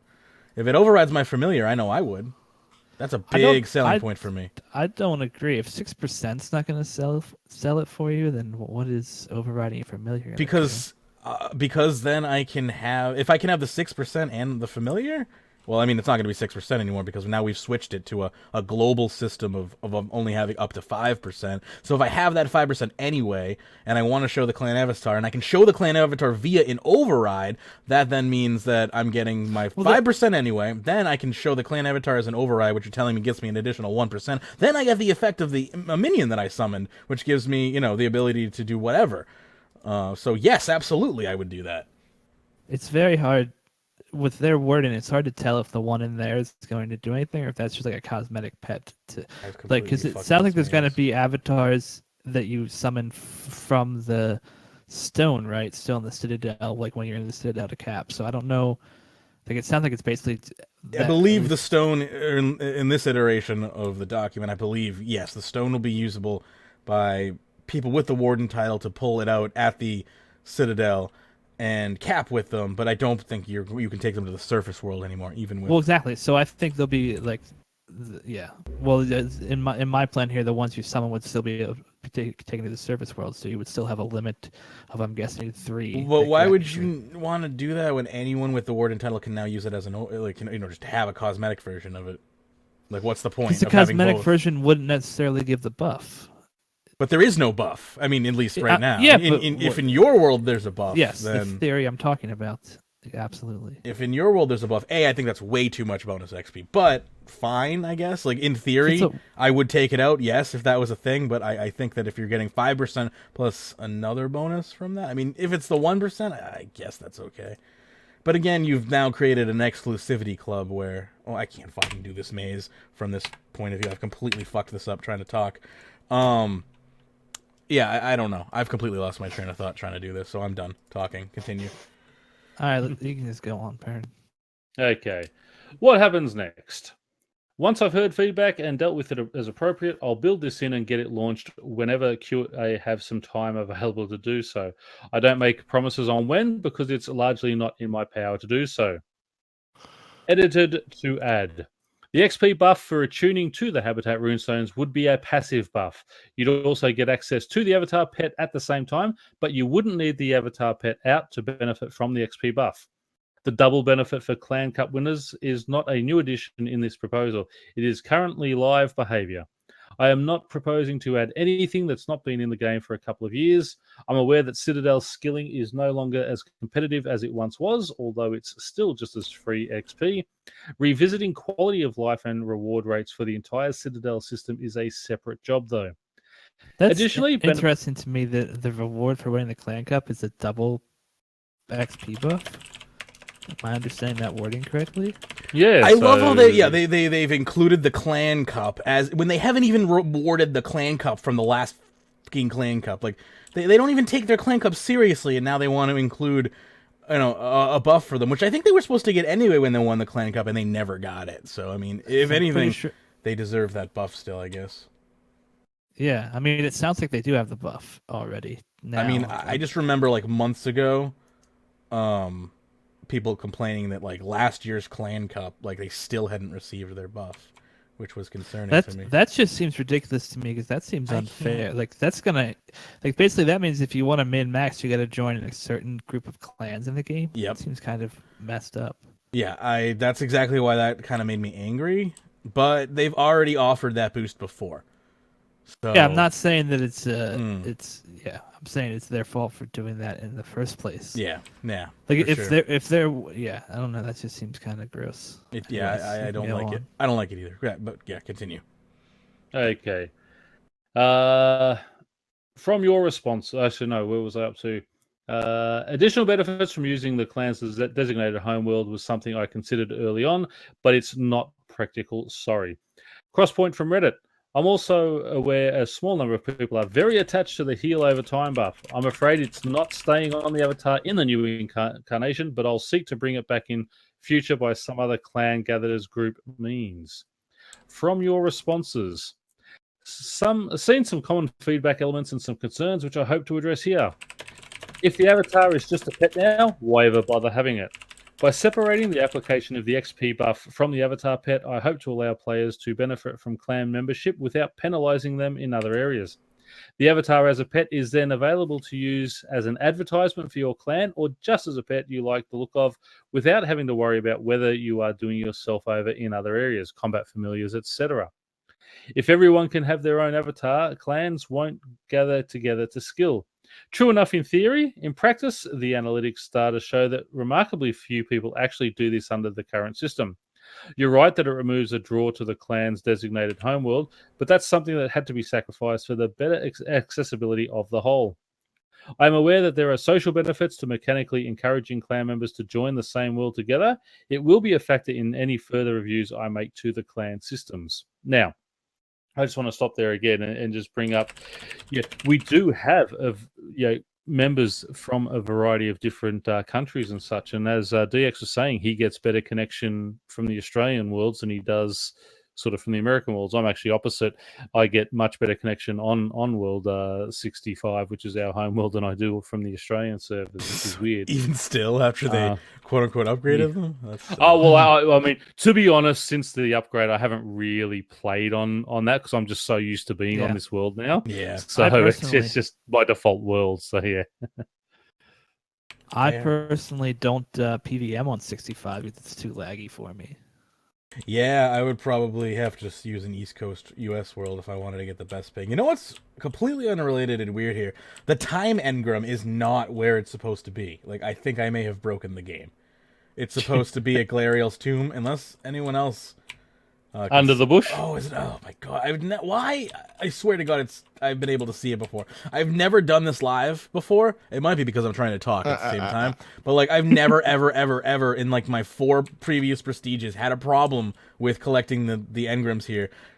And, I ran out of energy in the maze, and it took me 2 attempts to find the Galariel one. Like, I'm a little embarrassed here. Like, the second I do it live, I just F it up at every possible chance to F it up. Anyway, sorry, a little derail there, but... Moving on. Mm-hmm. Losing the heal over time buff is a massive drawback. Again, looking at the percentage of time this buff or any of its peers are used, it's just not a consideration for the majority of players. You can argue, and I would agree, that this is in part because its benefits aren't as well communicated as they might be in the current live approach.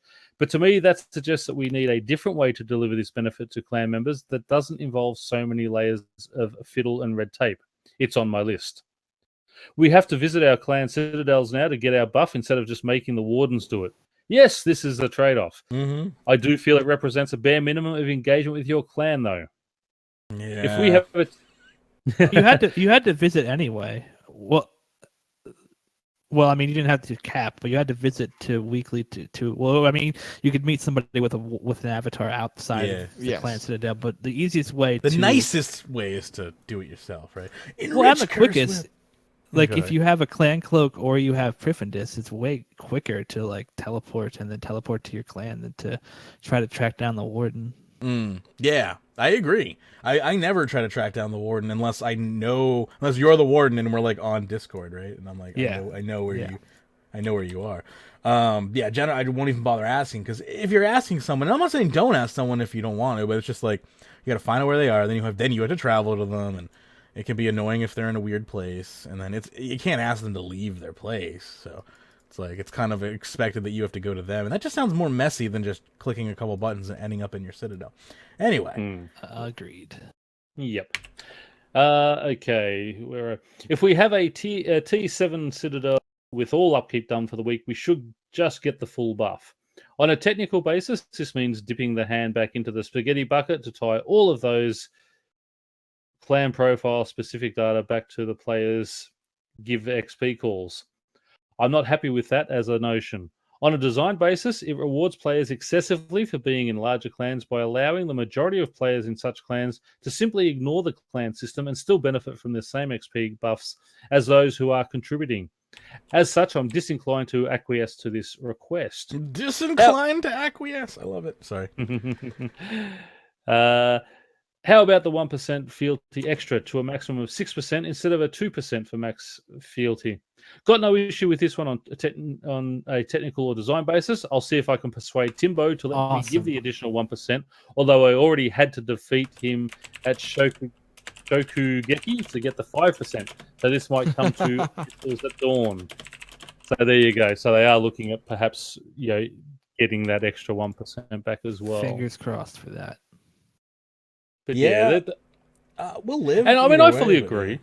Yeah, because I mean, it's at Divination. Like when you had it out at Divination, I ran down there. I had the, I had the light, not the light creature, the Muspa summon. So I was getting the 6%. Yeah, basically, plus I had the advantage of that. So you were actually, even though you were the warder and such, you were the one getting screwed over. Yeah, in that I know. And once you pretty much, you kind of screwed the entire clan over, because you made me realize that the Muspo is technically better as far as everything goes, and I'm like, So so I pretty much better ditched XP the way you were the doing avatar. it. But Well, I care more about the money. So that's it. Yeah, I ended up stopped wardening because of that. So everyone blamed Pern. Anyway, all in all, I think this is a fantastic. It is a change. Yes, it is a great rework. And I think that's that extra 1%. I don't mind having that lost in the fact that then everyone in the clan, if we upkeep it, gets that 5%, rather than a couple of people get 6%, everyone else gets 3%. Yeah, I think exactly. That's a trade-off.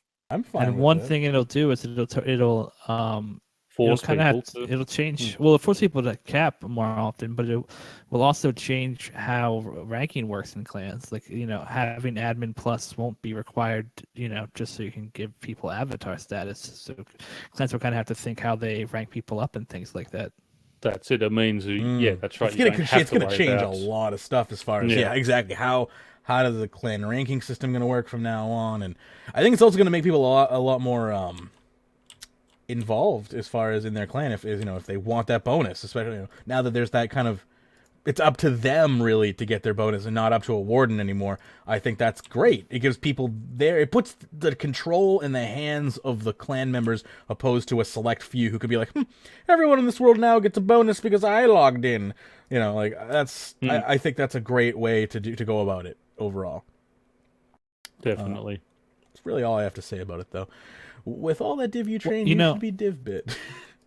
One thing, actually, I do just realize that I do kind of worry about is it may break people who have Avatar Warden status out of the habit of summoning the avatars in the Citadel, because it's still super good to have those summon and gather resources, because, like I said, things like charcoal, which people don't like to do most of the time in the Clan Citadel, you can stock up on that so that smithing is available.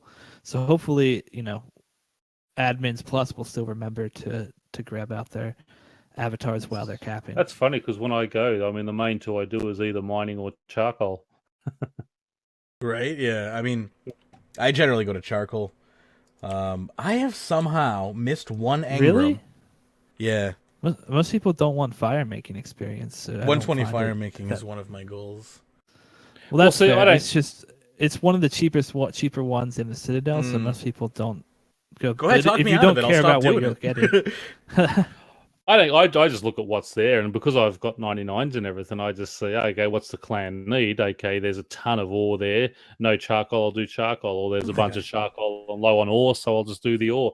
I know most people like smithing, so I generally leave the smithing alone because I know that's sort of the lower people who don't have max.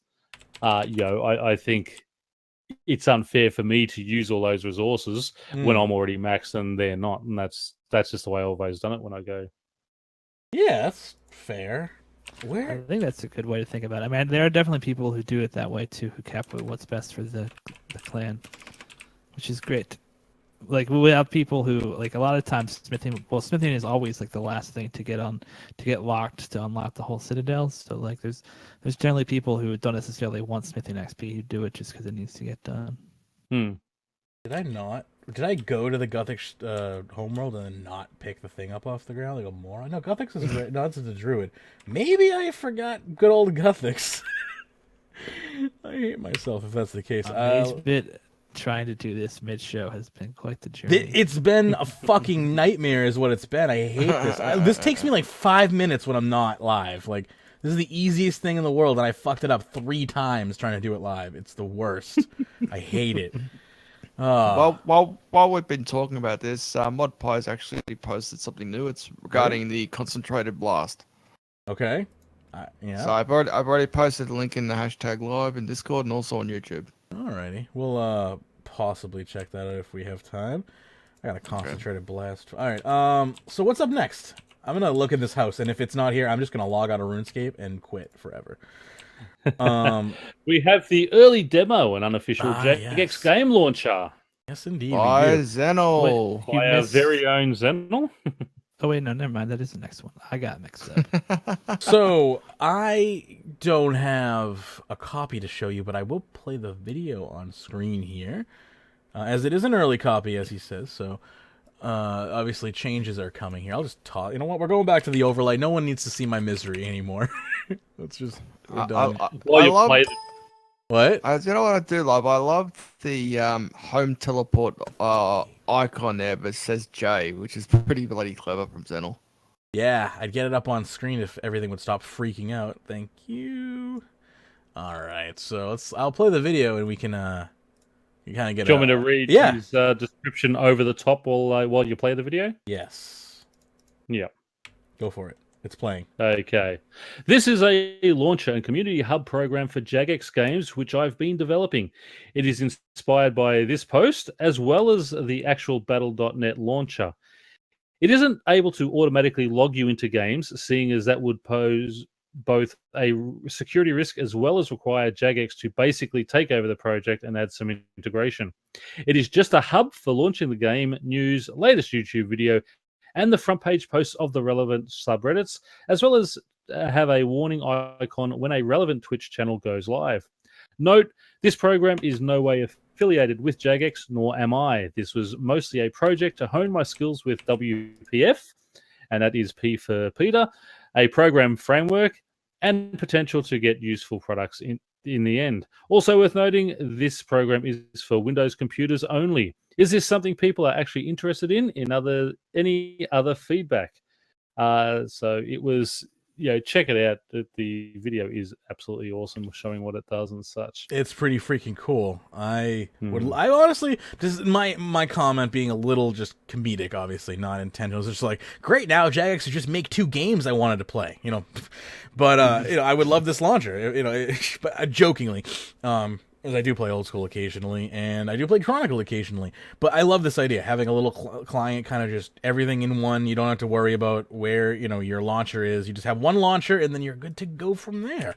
I love the idea. I'm really hoping. I know it's been kind of a side project just for Zenel's own educational experience, but I hope he releases it, on GitHub or something, and lets people play around with it, for people who want to. And I also want to say 351 upvotes on it as well, 215 comments, so it's doing very, very well. 358 at my last count, so upvotes. Yes, it's 351 on my screen as well. Yeah, he says, the logo was made when I realized I wanted to show the program, yet I didn't have an icon. Panic searched the wiki for inspiration, found teleports, and copied that icon. Good idea. All right, so I finally prestiged like a moron over here. I went to Guthix's house and then just didn't pick it up off the ground. I got to pick my next thingamajigger here. And I'm kind of split between having Wisp Herder, because that'll be good for me, which means converting memories is a chance to spawn an additional Wisp, which obviously will make me less likely to have to leave and go and look for wisps that are further away, or stored power, which gives you the ability to bottle a divination cache special and use it whenever you want, which also sounds kind of cool. Is Chronicle officially dead yet? What's up? How often do you do the minigame thing for it? Not very often. If I could bottle it, I think I would do it more often. We also have to understand in 2017 they are going to be reworking dailies, including the divination cache daily, so it's very well possible that it could completely change, but I can always change my abilities. I don't know. The likelihood of me doing a div cache is kind of low, so I'm thinking that Wisp Herder might be better. That, or I put it on like pickpocketing. I had it on Abyssal Transit. I don't really want that because I'm going to collect things. So I think I'm going to put it on Wisp Herder, and we'll see what happens from there. I'll see if Wisp Herder, if I can see a difference with Wisp Herder, I'll keep it. If not, I'll change it up. How does that sound? Sounds good. Every Wednesday you can change it. Yes, that's how I'm going to do it. We'll experiment. So Chronicle, is Chronicle dead? Let's look it up on Steam charts and see how it's doing. See here. I believe you can start making your own cards in Steam now. Really? You mean like I didn't even know how to ask that question correctly. You mean like merging cards together, or what? Or like submitting designs? What do you mean by make your own cards? I think you're right. It's like submitting your own kind of cards. I believe that's in the Steam community now. So that like a workshop style thing. That would be interesting. Yeah.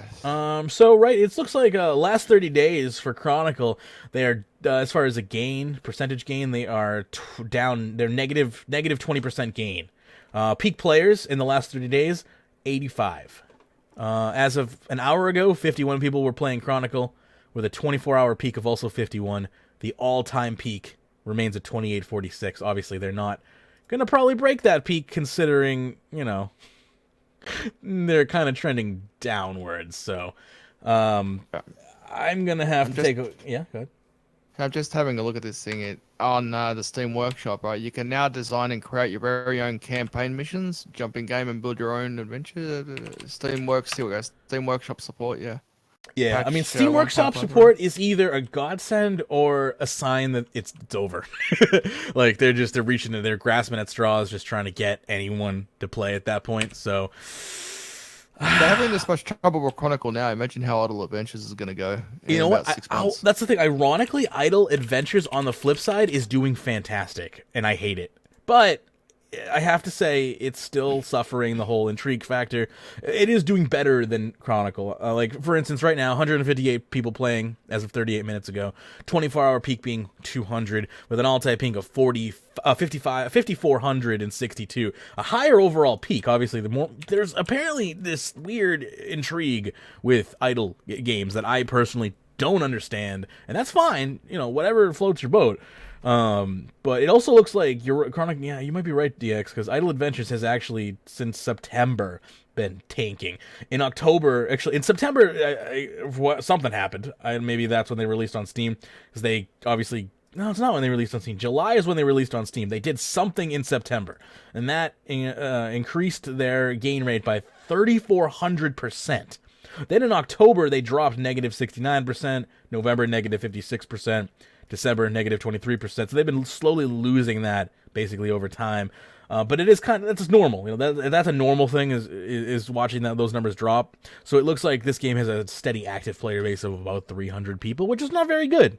It's not very good, to say the least. So, you're right. The Chronicle might be dead in the next year or two. Or, I'm sorry, Idle Adventures could go the way of a lot of Jagex properties, unfortunately. I don't know. I personally don't like it, but it's just not my gameplay style. My gameplay style is grind forever and just never stop. And who says that method is better than the way that, idle games play? Just me. Who am I? Anyway, we can continue on here. I'll stop rambling here. So we got Planted Feet redesign. As soon as this post loads, I will let you know more about it, but it just refuses to load. All of my posts just refuse to load. Okay, there we go. Modeg, known for being a more combat-y person, is taking on a Planted Feet redesign. So let me read from the document here. It says, this week we're changing the details of the Planted Feet perk somewhat to bring it both closer in line with its intended design, lengthening the duration of your damage boost ultimate at a trade-off, whilst embracing the way in which the community adopted the perk. So this information is marked as old, so I'm assuming this is how it currently works. The duration of Sunshine, Death, Swiftness, and Berserk is increased by 25%, but the positive effect is reduced by 20%. The intention with Planted Feet was to create a perk that let you choose to have a longer version of one of the ultimates it affected, and therefore shuffled your rotation around such that you got to boost the damage of more abilities, just to a lesser extent. Unfortunately, you could gain the increased duration without any negative consequence by switching to a weapon without that perk. This was a design flaw which we've been finding out the best course of action for. Figuring out the best course of action for. Sorry, I'm doing a farming around here. While getting this buff without any cost was against the spirit of the perk, we are quite fond of the switch weapons making a bit of a return. I don't like the idea of switching things in combat, so this already has lost my approval or support. I don't like that type of stuff. Much of an old school style combat person, but whatever. Continuing on into the news. So I assume this is what they want to do here. So the duration of Sunshine and Death Swiftness is increased by 25%, but they no longer deal... That's what's already done, not what they want to do. Oh, okay. So it's like, when this post went out, the changes were made. Okay. So this is what they want to do now? What has been done. What has been done. Okay. So what I'm reading now is what's currently in game?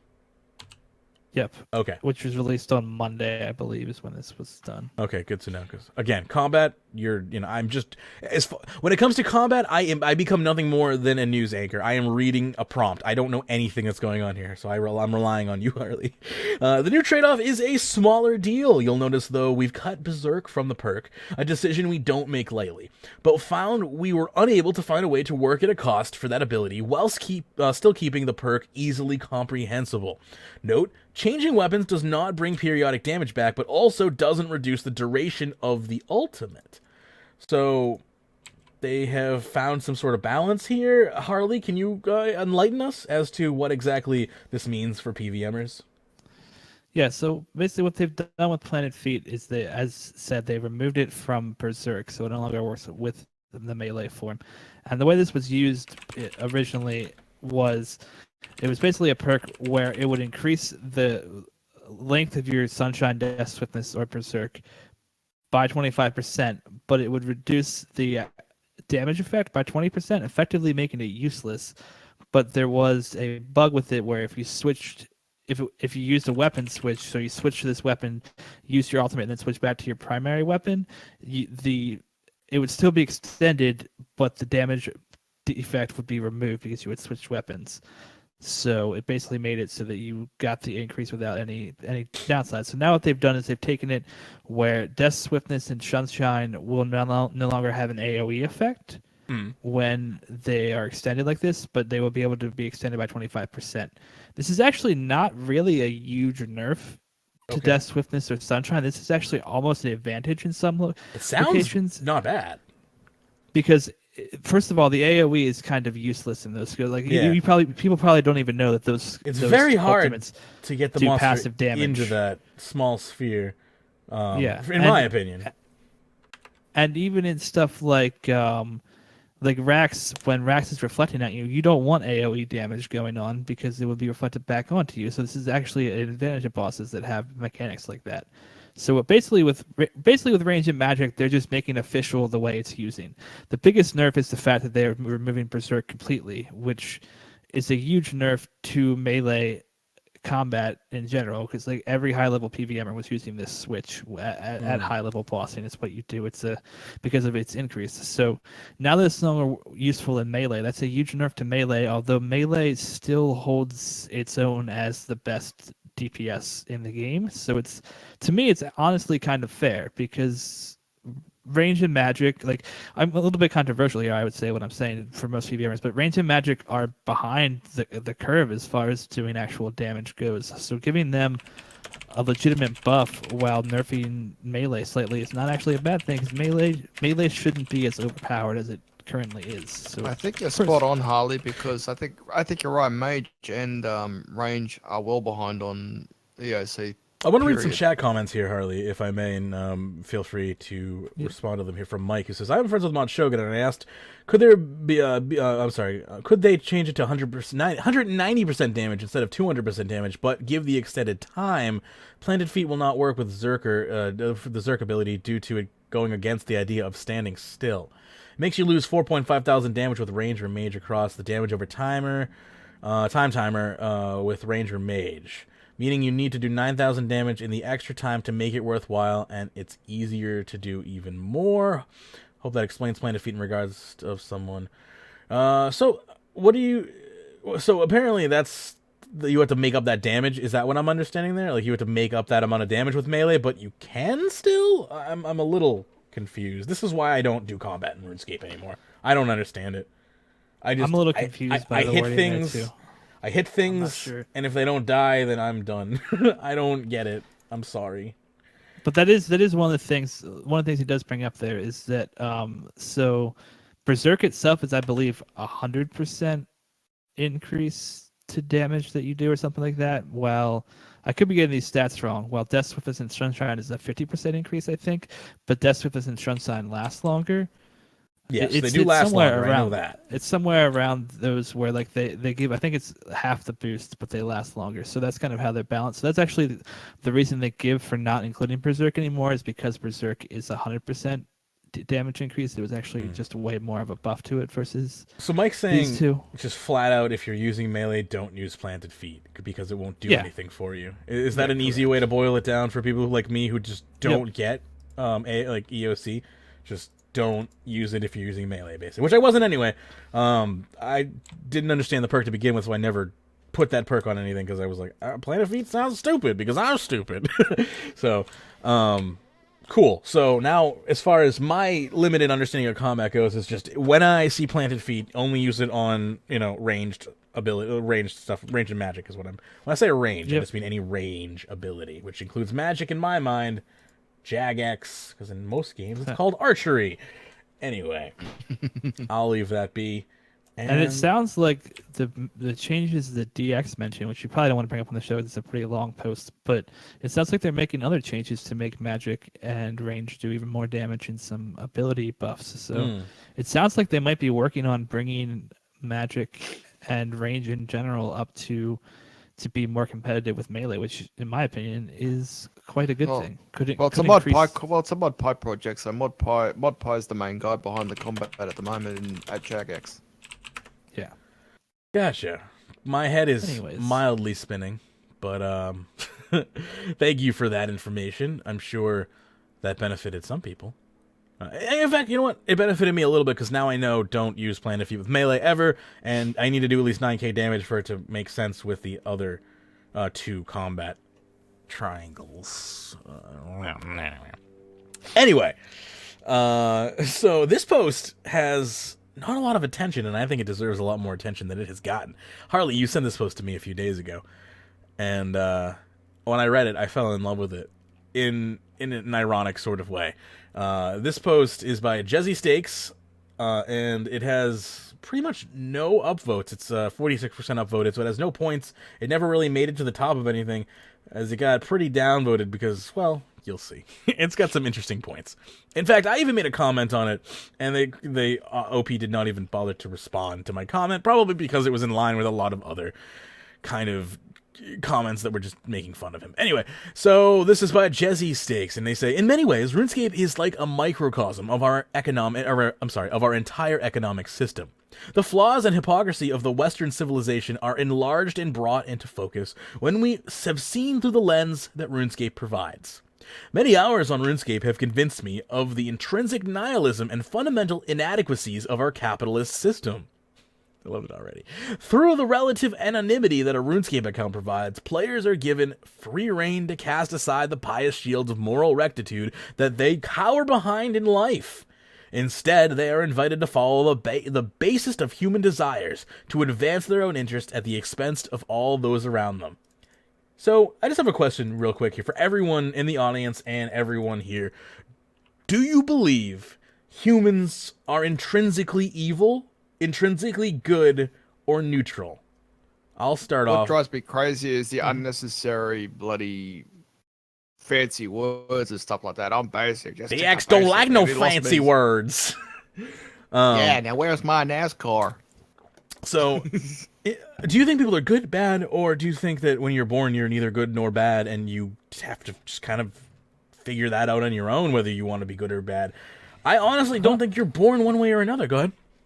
I don't want to super. I mean, I think you're born neutral, but I also think there's like, don't want to get into this discussion and like super far, but there is some pretty damning evidence that things like free will aren't a thing. So even though I think you're born neutral, like you can be born a psychopath, Well, sure. Or a sociopath. Yeah. Oh yeah, you can. I mean, it's scientifically proven. You can be born with psychopathic or sociopathic tendencies. Those are there are actual brain waves. And then, I mean, that's not to say that didn't, develop from environmental factors or drug factors or whatnot, but it's totally possible to be born with a psychotic brain. So, I mean, in that sense, I suppose you could say that some people are quote-unquote evil, but I don't think it's fair to call those people evil either. Like, that's an unfair accusation you've made on somebody when it's a chemical issue that they're, that they have to live with. Like, it's unfair to just label them as evil and, throw them in a cage or something. These, if you're a psychopath, that doesn't necessarily mean you're Jeffrey Dahmer. It just means that you have a very different brain chemistry from everyone else and feel and live very differently and may have issues with, interacting with reality the way somebody who has a normal brain chemistry. I'm not going to get much farther into this, but that's the only reason and exception that I'll say that some people may consider people evil, but I think it's unfair to label them as such. Those people need generally help more than anything else. But anyway, I'll continue on here. So many players in the game have accumulated material wealth beyond all rational need. Because again, this really comes more down to greed and money than like murder and stuff like that. That's obviously, when we're dealing with RuneScape, murder is completely fine in RuneScape. So I mean, to parallel this to real life is just really silly in a lot of ways. It is. I'm doing my best to bring that out by being like, murder is Rune. Murder is completely legal. Go ahead, Pern. But yeah, I mean, the whole idea of the game is to accumulate wealth. I mean, that's basically one way to keep score. And some people do live their lives like that, don't they? Like, some people live just to make money, and those people can, go keep That's right. That's the way they keep score. And then it's the same in game. You've maxed all your accounts out, so what's the next thing you do? Go for as much money as you can, because that's the next build-up that you're going for. And yes, in real life there are people who do that, but I think there's a lot less people in real life that would do that than sort of do in game. See, I don't think necessarily it's less people. I think that the virtual drive for such things and the reality drive, I think they affect similar people, and I think I don't know. I don't think there's that big of a difference between. Like, I mean, money is a made-up substance as much as RuneScape GP is. Very it's true. just there's a government backing its reality. Well, there's a large group of people that validate the fact that money is worth something, therefore it is. It's the whole I think, therefore I am argument, right? If you want to go that effing deep. It's that we as humans are kind of able to forge our own reality based off of groupthink. Like, it's a form of groupthink. And groupthink can be very hypnotizing. Anyway, let's try to not get to PhD psychology levels here. Let's see here. Where the hell was I? So material wealth. So the same can be said for the wealthiest people in life. No person could ever realistically spend 100 billion GP on character advancement. Someone does not have 200 million goals, apparently. I'll tell you what, you could spend, hundreds of billions may be excessive, but you can spend a lot of money if you go for 200 million and everything. Hey, DMH. You could spend that on 120 invention in the first week. Yeah, it's very true. So, that's not, I disagree with, I am at the fundamental level there. And yes, okay, there are extremely wealthy people in the game, of course. Yes. And I mean, I would say if you have over 1 billion gold, you're probably considered, in the top, 10%?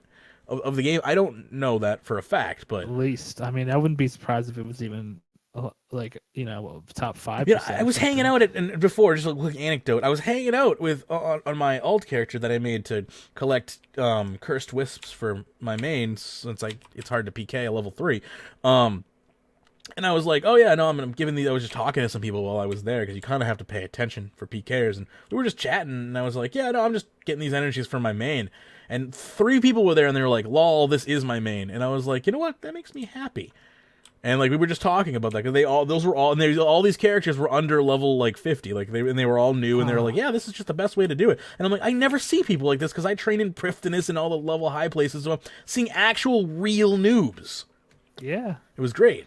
I've been saying that they exist. I'm glad you found some. I know, me too. I was like, it sounded a little silly and almost condescending when I said it, because I was like, oh, that makes me really happy to hear that you're a low level. It just sounds really condescending, but I truly mean it. It's really nice to see, growth in the game, new people.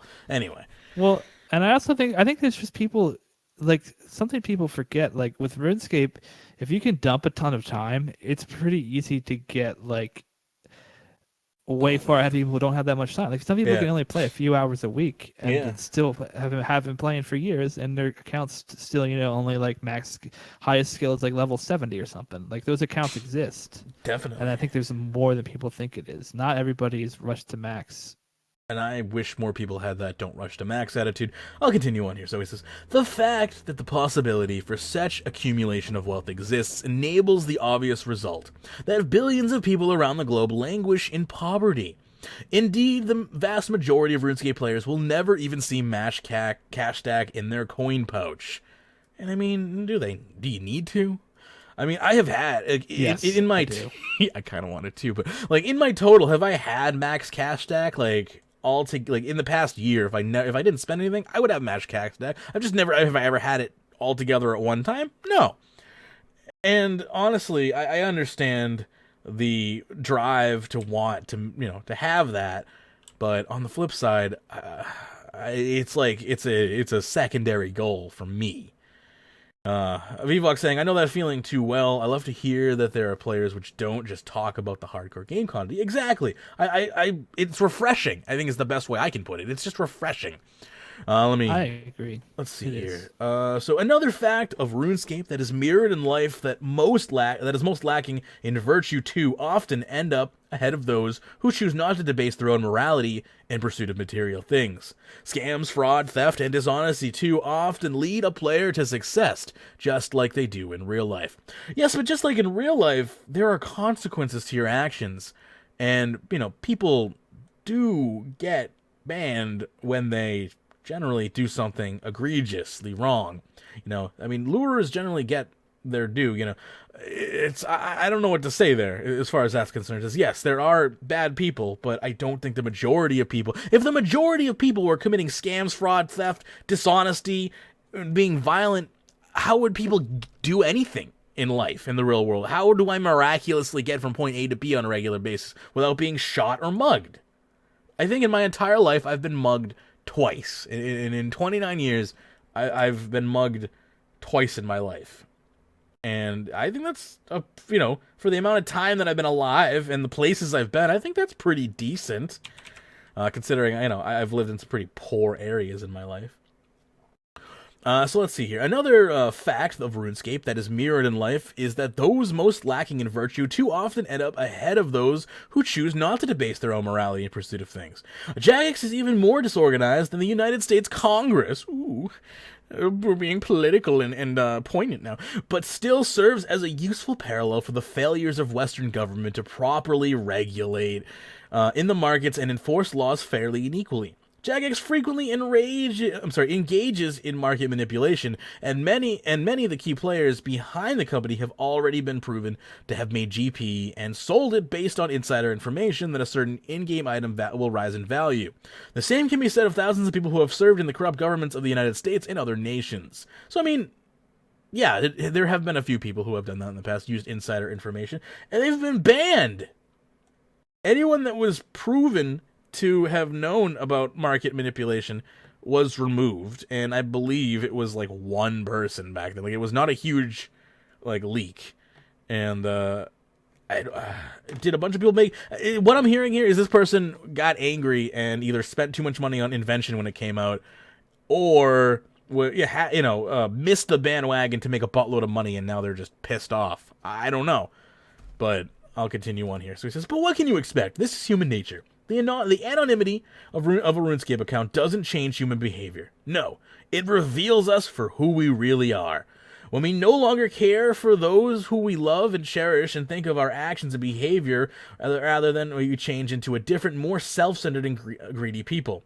This isn't a quote-unquote pretend act. It's not that it's just a game and therefore it's okay. No, it is who we really are. Again, I think he may be projecting a little bit here because I don't do this to people. And I'm a billionaire, and I don't do this to people. I don't like to I don't like to talk about the fact, but I mean, if you think about the fact that, like, of all the shit that's in my bank and how long I've been playing this game, yeah, I'm probably a billionaire, if you add everything up. So, no, I don't agree with that. And, am I a statistical outlier? Pern, are you a statistical outlier? Like, are we just nice people? I don't think I'm a great person. I'm not trying to pat myself on the fucking back here for not scamming people, but I don't know. Go ahead. I'm probably a lot nicer in game than I am in real life. Right? I'm an asshole in real life. I'm way nicer in game. I don't trust people full stop in real life, but in the game, to me, it's like it's pixels on a screen. I don't care. Right? And as I've said before, and no one believes me, but if someone gave me a party hat and said, "Here, just take this," and comes back in a week's time and wants it back, I just hand it back to them because to me, it is just pixels on a screen. If someone walked up to me and gave me $1 million in real life, I'm disappearing forever. Yeah, exactly. Well, Mike says, so, like, all I'm saying is if I worked at Jagex and knew about Hydrix, I would have pre-bought Onyx. Granted, only for myself and not to resell. But I think there are plenty of people who would do the same thing. I mean, do I have a perfectly scotch-free record? I've been playing this game for 16 years, right? Or I'm coming up on a 16-year span of playing this game. And I honestly don't know what I would do in a situation if someone was like, "Here, hold my party hat set, I'll be back." And, here's I don't even know how much money that's worth. An astronomical amount of money. I honestly might just say, don't give it to me because I can't. Who knows what someone would do? I have seen some of the smartest, most level-headed people in my life that would never make, a dumb decision, you would think. Then they're given a buttload of money and they somehow fall victim to, like, one of the most, like, basic luring scams, or they, they lend the money out or trust trade something. It's just, I don't know. I think that I think money can corrupt your brain. I totally think that is a possibility. And any thoughts on that? Yeah, in real life, I fully agree. What about in game? Do you think if someone gave you if I was like, "Pern, can you hold my party hat set?" Like, do you think you'd have the willpower to give it back? Yeah, because I mean, to me, people laugh and say, no, you wouldn't do that. But in all honesty, yes, I would, because it doesn't bother me. I have got stuff in my bank that a friend gave to me. I've got a Santa hat. I've got a couple of seasons of cloaks and what else? Sorry, I'm just going into the bank now because I've got it into a tab over here that is basically what he has given me.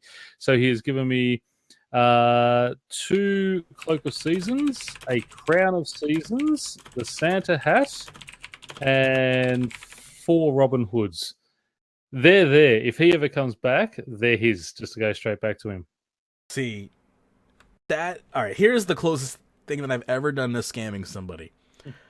When my friend left RuneScape. This was maybe about 6 years ago. He left RuneScape, and he gave me 50 million gold when he left RuneScape. That was his entire cash stack. He came back to RuneScape 2 years later, and he was like, oh, I was like, I gave you my cash stack, and I was like, yeah, you did. Maybe you shouldn't have done that.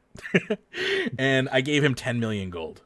So, I mean, that's the closest thing I've ever, like, that's the meanest thing I've ever done to someone, I think, is they gave me their cash stack, and I had hundreds of millions when they came back, and I did not give them their cash stack back. I gave them a percentage of it, just to help them get started. So, that's kind of mean of me.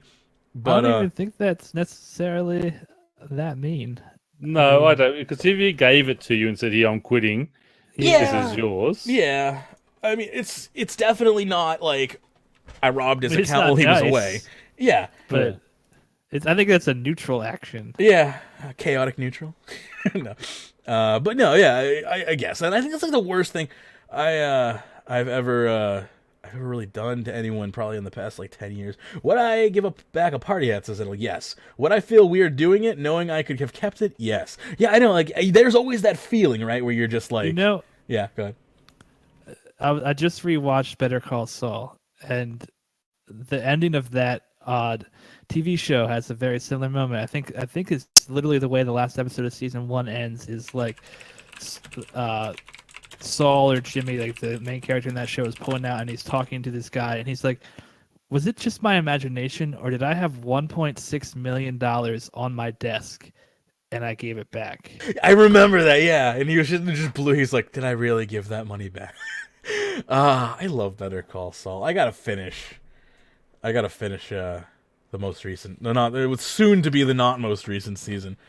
Yeah, you do. Yeah, I do.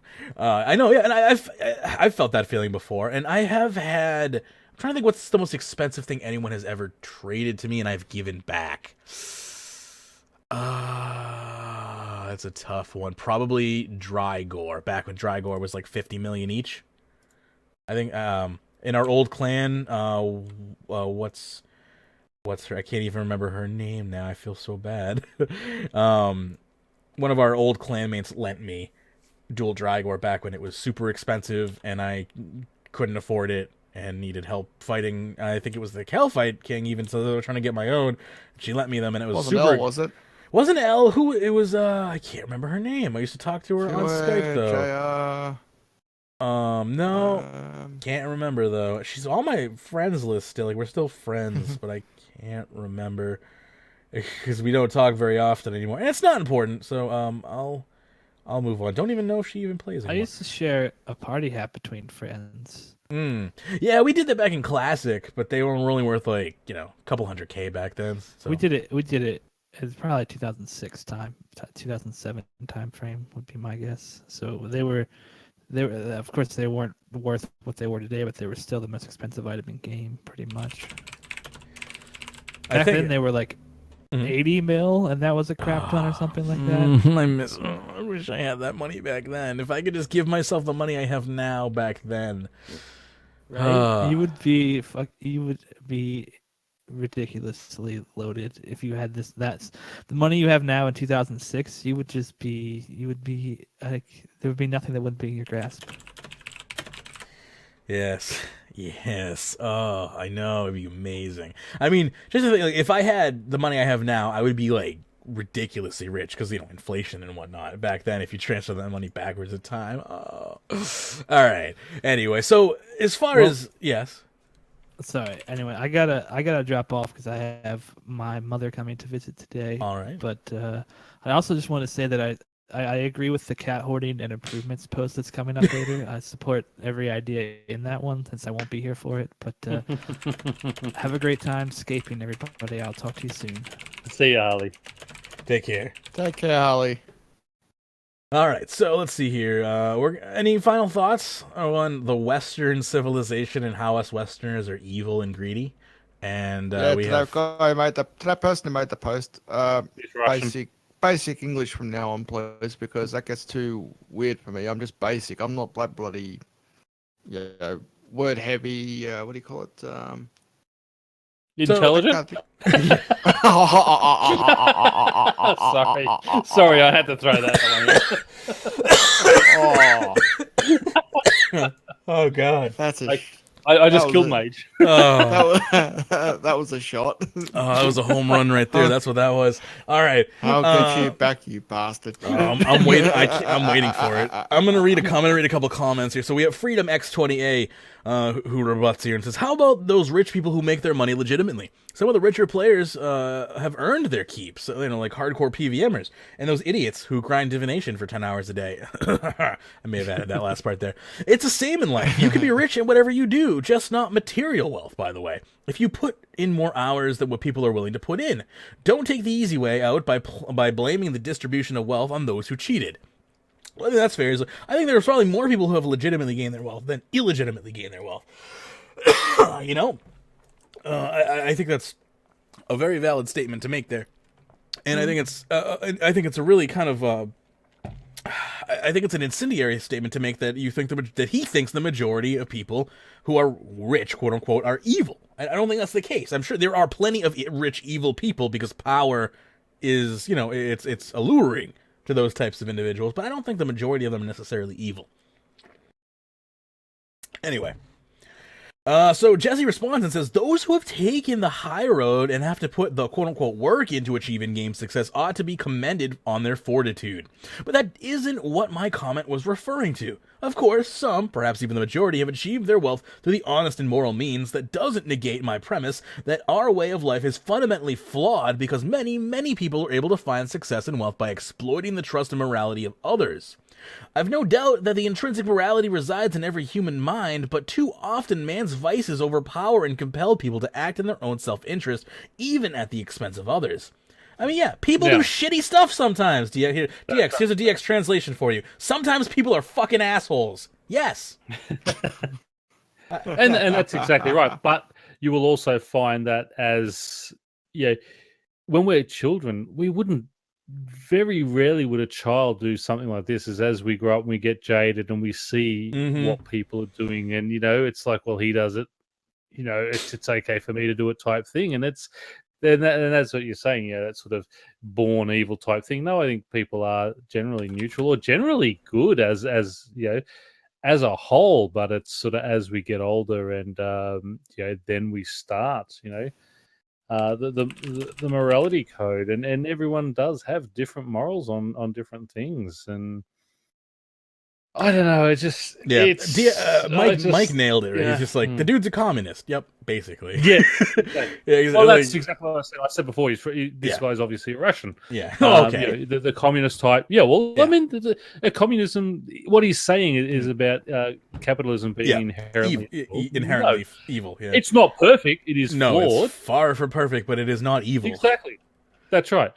Communism. Humans are far from perfect. Anything humans create is going to be far from perfect because we are intrinsically far from perfect. Anyway. Exactly.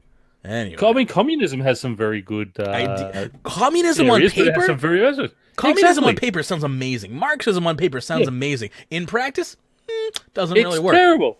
Exactly. Yeah, and that's because, yes, people are evil, but when you have a market and you have people who have the ability to choose whether or not they want to patronize someone or not, someone who is evil, who is inherently evil and doing actively evil things, people can then ostracize them, boycott them, not give them their business, go to an alternative, and then they die off because of that. Now, again, on paper that sounds amazing, but of course in the reality of things, that may not necessarily be how it goes down. When monopolies get created or special interests get lobbied and whatnot, there are tons of problems, but we don't. None of that exists in RuneScape. There's no fucking lobbying team unless you want to consider Reddit the lobbying team who's lobbying the JMods to make the changes. Holy crap, is this starting to make sense to me? Yeah. Oh no. Yeah. Am I going crazy? Well, that is. And I mean, and that's why I really do wish Jagex would bring life back to the official forums again, and do a lot of development on there to sort of bring that back to there. I think Reddit has its uses and such, but I do think, as you said, it is, and that actually that was a very good analogy. It is very much like a lobby group. Yeah, Zenit's comment. Communism is a lot like No Man's Sky. The branding was amazing, but the actual product is quite shitty. And it's great because, like, yeah, even today, like, I watch videos, compilations that people make of No Man's Sky, and I'm like, this is beautiful. This game is amazing. I log in and I'm like, this fucking sucks. Like, it looks great, but when you go to play it, it's horrible. And that's unfortunately how communism is. And at the very least, capitalism works when you put it into place for the most part. Especially with regulation. Like, that's the whole thing, is you can have regulation with capitalism. It's hard to regulate communism because you've given all your power to one entity, right? Okay, can we be done with economics and politics now? Yes, let's move on to Afraid to Play. Let's just all come to a consensus that RuneScape is not in need of a new economic system, I would say, and the parallels that he's drawing, in my opinions, are just, yes, you can make the correlations, but they don't actually work. Like, yes, like I can make like little personifications and say Reddit is the Senate, and people like us, we're the media, and then the players are the people. You can make those, but it never is going to fit perfectly into place because you're basically creating your own little world here. These things, these correlations you're drawing are not real. Anyway, that's right. I'll continue. You're trying to shoehorn. Exactly. You're trying to shoehorn a square peg into a round hole. You're trying to put a real life system in, and I'm not saying that our economy is not a real economy. It is, but there's a completely different playing field, and you can't look at it from the same aspect because resource. How can you ever look at that when in RuneScape coal respawns? That doesn't happen in real life. There's plenty of things like I'm sorry, it doesn't work. Anyway, let me continue on here. Here's a post by Oofy6. Yes, if I can just say one more in there. Yes, I can come down and stab you in the back at cursed wisps, and you die, and I can steal your stuff, but you come back to life, so it's okay. If I did that in real life, I'm going to get caught by the cops, thrown in jail, and you ain't coming back. Right? Exactly. That'd be I'll tell you what. When I died, I respawned in my hometown, which I also happen to live in, I would be killing myself constantly. I'd be like, I'm sick of. It's like, all right, I've been hanging out with this guy for like 8 hours now. I'm bored. We've been playing Xbox. All right, I'm going home now. I just shoot myself in the head. He can deal with He doesn't even have to deal with the mess because death comes in a portal, just opens up and my body falls through it. You show up in Death's office and he's just like, yo, you want your iPad? I'm like, yeah. He's like, $5. Like, God damn it, Death. All right, I'm done. This next post that was awesome. is called Afraid to Play by Oofy6, who says, this account I post... I'm sorry, let me try that again. The account I post this with is over 10 years old and my main account, but now I'm afraid to lose it. Reason. Last year I came back to the game for a while, not having played for several months. I did this on one of my alts, made him members and played for a month or two and had some fun and slowly left again. Now, almost a year later, I felt like checking up on my account and playing a bit. To my surprise, the account I had last played on was banned for macroing. Now, here's the catch. In the years of all the games that I played, I've never touched any third-party software to get hacked or get viruses. Yep, he's never had a virus ever in his life. And the account wasn't stolen either, so I can still log into the support page. As there's nothing I can do to recover it, I just consider it lost. Now I'm afraid the same will happen with my main account if I play. Do you guys have any advice? I do. Bank bidders. Don't bot. Yeah, don't bot. If I could respawn IRL. Okay, just reading the chat. I mean, that's probably a quote for 2017 right there, I'll say. So there you go. Yeah, don't bot. Easy as that. All right, next post. Coming from Reddit this time. By Zorb. That's a good name. It says no upvotes at all. 36% upvoted, so quality post here, I'm sure. Elitist. RuneScape 3 is tier 90 or buy. That is the title. Quality title already. So it says, as of recently, most high-level players do own or have owned a tier 90 weapon. Anyone with a weapon of lower seems to get disregarded. I do own a noxious bow. However, until then, I was using a tier 80 Zerite bow. I noticed nobody thinks anything is possible without tier 90 except God Wars 1 and QBD KBD. God Wars Dungeon 2 is more than easily doable with tier 80s. I agree. Does anyone disagree with that? I don't know. Granted, tier 90 makes it easy, but it's not a struggle to tier 80 at all. Yeah, you are correct. I think people should understand that if everyone can afford tier 90, then therefore it shouldn't be told all they can really do is low-end bosses until they get tier 90. As tier 90 hasn't been around that long. Are you kidding me? It's been around for like 3 years. It's a min-max type thing, though. Tier 90s are there. You don't need tier 90s. It makes you kill it quicker. Yeah. No, that's right. But if you're on a team and people see that you don't have tier 90, they may not want you on their team, and there's nothing you can do about that. But that's not because you're not able to kill it. It's because you're not going to be as efficient as they are. You're wasting their time, basically. You're causing a DPS loss. I understand that. I understand where he's coming from, but just find other people with tier 80s. That's all. Find other people in your level area and boss with them. How about that one? Or just boss by yourself until you're capable of affording tier 90s. You know, God Wars Dungeon 2, he just said it himself. He's quite capable of doing it. Do that for a couple of weeks, and you'll have yourself a tier 90. Honestly, I'm pretty sure Araxor, also Raxi and Araxor, totally fine with tier 80s as well. Wasn't Drygor's 2012? Yeah, you're probably right about that. Honestly, forgot about Drygor's. I honestly, they are out of my, like, I don't even think of them as tier 90 anymore, which is, talk about elitist. Not that they aren't tier 90, I just, like, Scythe is like better in every possible, so I just forget that it exists now. 2013. You were close, Mike. Okay, fair enough. Yeah, I'm slightly elitist, I'll admit that. I don't do it intentionally. It just happens because of where I am in the game. I kind of just tend to, like, forget about things and lower level. Like, I'll forget about requirements for something and be like, hey, come do this. Oh, I'm sorry, you haven't done XYZ. And I feel like an asshole. I don't do it on purpose. It just, I don't think about level requirements because of my level. Anyway, continuing, we have a post called Came Back to Macroing Major. Oh, okay, we got 2 ban posts in one show. How do you feel about that? Out in the Cold is the name here. It says, I came back from quitting around 2 or 3 weeks now. Yeah, that lasted long. I forgot my login for my Pure, so I haven't logged in until now. And I remembered it was once connected to my Facebook. I logged in to see that I was permanently banned for Macroing Major in April 2016. Not only that, I was also banned for bot-busting Moderate in 25th of February 2016. I don't even know what that means. I'm 90% sure I quit before that, too. I do not account share, and I'm the only person who has access to this account. I have no idea how in the world this happened. Can someone please help me? I have never botted before, and I am lost for words. I know most of this is just a rant, but I am freaking out. Because I can't, because of my status. So please, until my status can be reviewed. So his main account is Brownies. Yeah, I like the fact that he's freaking out and his name's Brownies.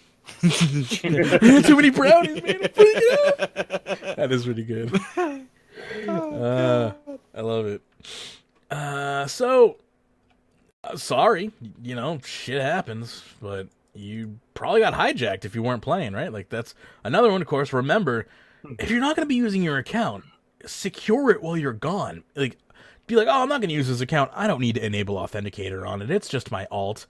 Well, you know, if they get access to one account, they know a little bit more about you. They can get your email address sometimes. They can start figuring out more things about you. Once they have access to one account, secure everything. Please use 2-factor. If you care about your account, use 2-factor. Yeah. And you quit for 2 weeks. That's 2 weeks. And his account is gone. That also seems a little suspicious, right? It's only gone for 2 weeks. So, I don't know about that. Yeah. Alibi may not check out there. He had withdrawal symptoms and, you know, like the smoker. I quit smoking for 2 weeks and I've gone back to it. So. Going cold turkey isn't as delicious as it sounds. So, yeah, it does sound pretty. I mean, anyway. I love cold turkey. So this next post is called Butthurt Rant from Scenic Frost. Now, this was deleted. We were able to recover it with Google Web Cache here. I don't know if it was deleted by Reddit or the poster here, but it was deleted. So this is just a butthurt rant, apparently. He says, I just need to say it. I effing hate the 2007 Scape community. I go there so often because I think I might find something cool, but every single time I look, it's always, hey, Runescape 3 sucks, lol, easy Scape. Like, we effing voted to give them the game. I think I speak for most of us, when I say I hardly even think about old school RuneScape, let alone waste time talking shit about it. I love both games. But holy shit, the community. I know I shouldn't be butthurt about this, but it just seems so childish to me. Why can't people just get on with their effing lives? The only reason this is relevant to me is because, and probably to Harley, I think Harley may have brought this one up, I don't remember, but we have old school content available for you as well if you play old school. Harley does an old school podcast occasionally. It's been a little while since she's done one. It's available on iTunes and runeweek.com. But you would think 2007scape Reddit would be a good place to get old school RuneScape information. Unfortunately, it is generally nothing more than memes and pretty, just outrageous ones at that. DMH says, I also voted for 07 just to get rid of them off RuneScape 3. I like that. That's funny.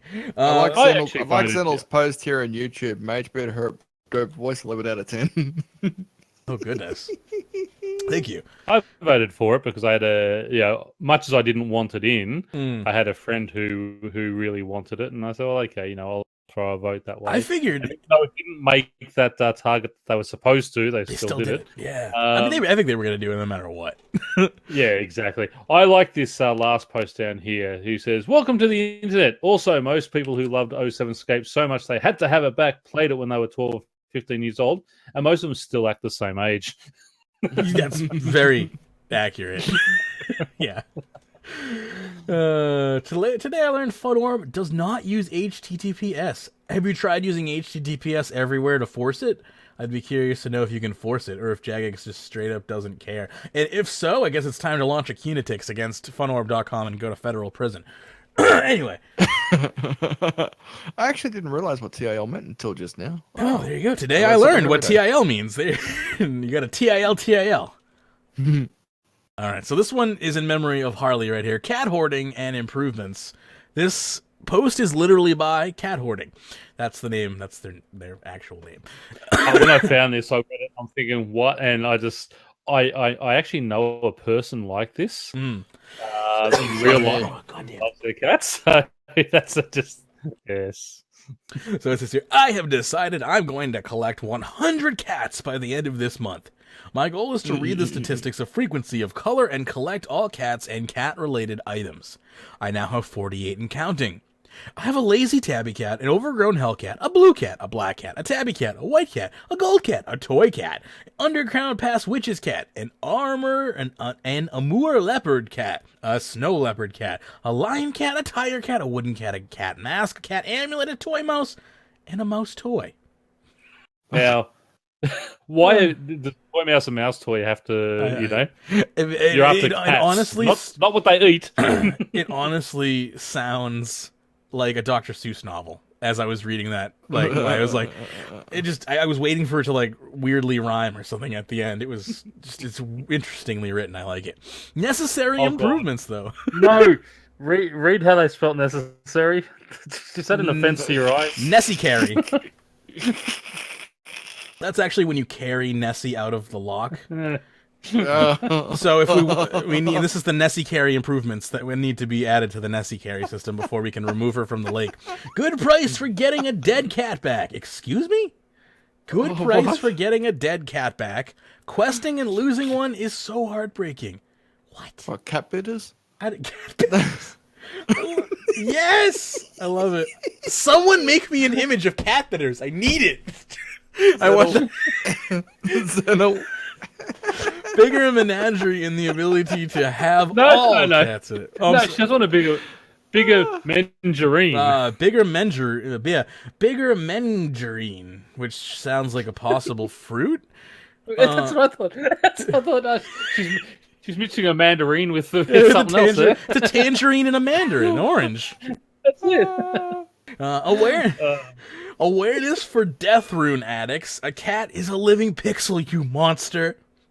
Awareness. I wonder what happens if we try to disassemble a cat. You can't disassemble I don't think it lets you, although it did let you destroy those 3 kittens that I posted a while ago. Yes, I saw that. But that, death rune addicts, where you trade in your cat for death runes, 200 death runes. That was. Yeah, that's a good one right there. I like that. A cat is a living pixel. Oh my god.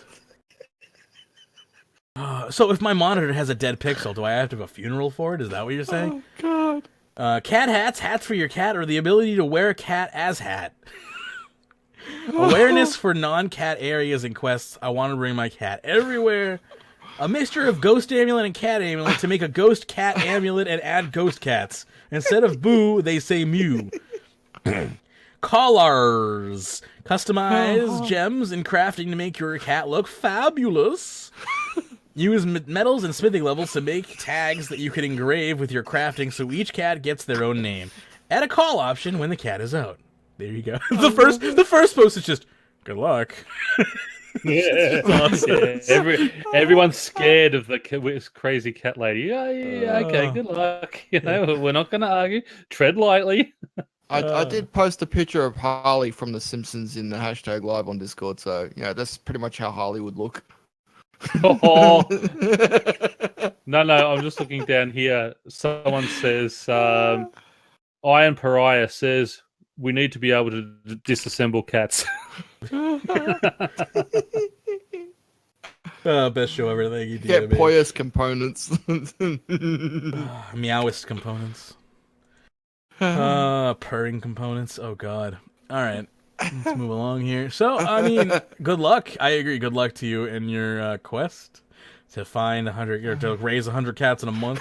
All those ideas are great. Hang on. I'm going to read something on page 2 here. What do you want, sneeze components? Oh, God. Dander components. It produces an allergenic effect around you. All monsters sneeze every few seconds, causing them to miss one attack every 5 seconds, lowering their accuracy overall. Great. It's a great endgame. Great endgame perk for invention right there. All right, 3 more posts to go, and then we're gonna call this sucker done. This show's getting marked. That's probably my favorite thread of the year so far. This has been a good episode. This one's probably going down on the charts is one of the best of 2017 so far. What happened? Best of 2017 so far. It's like the second one we're in. Yeah, that's true. All right. Divination sucks, says Zedans. Zeta? I can't say it. Let's do it. This divination update is stupid. It's just a bunch of AFK time and grind that people with 99 div pet or 200 million div don't want to do. Speak for yourself. Do it.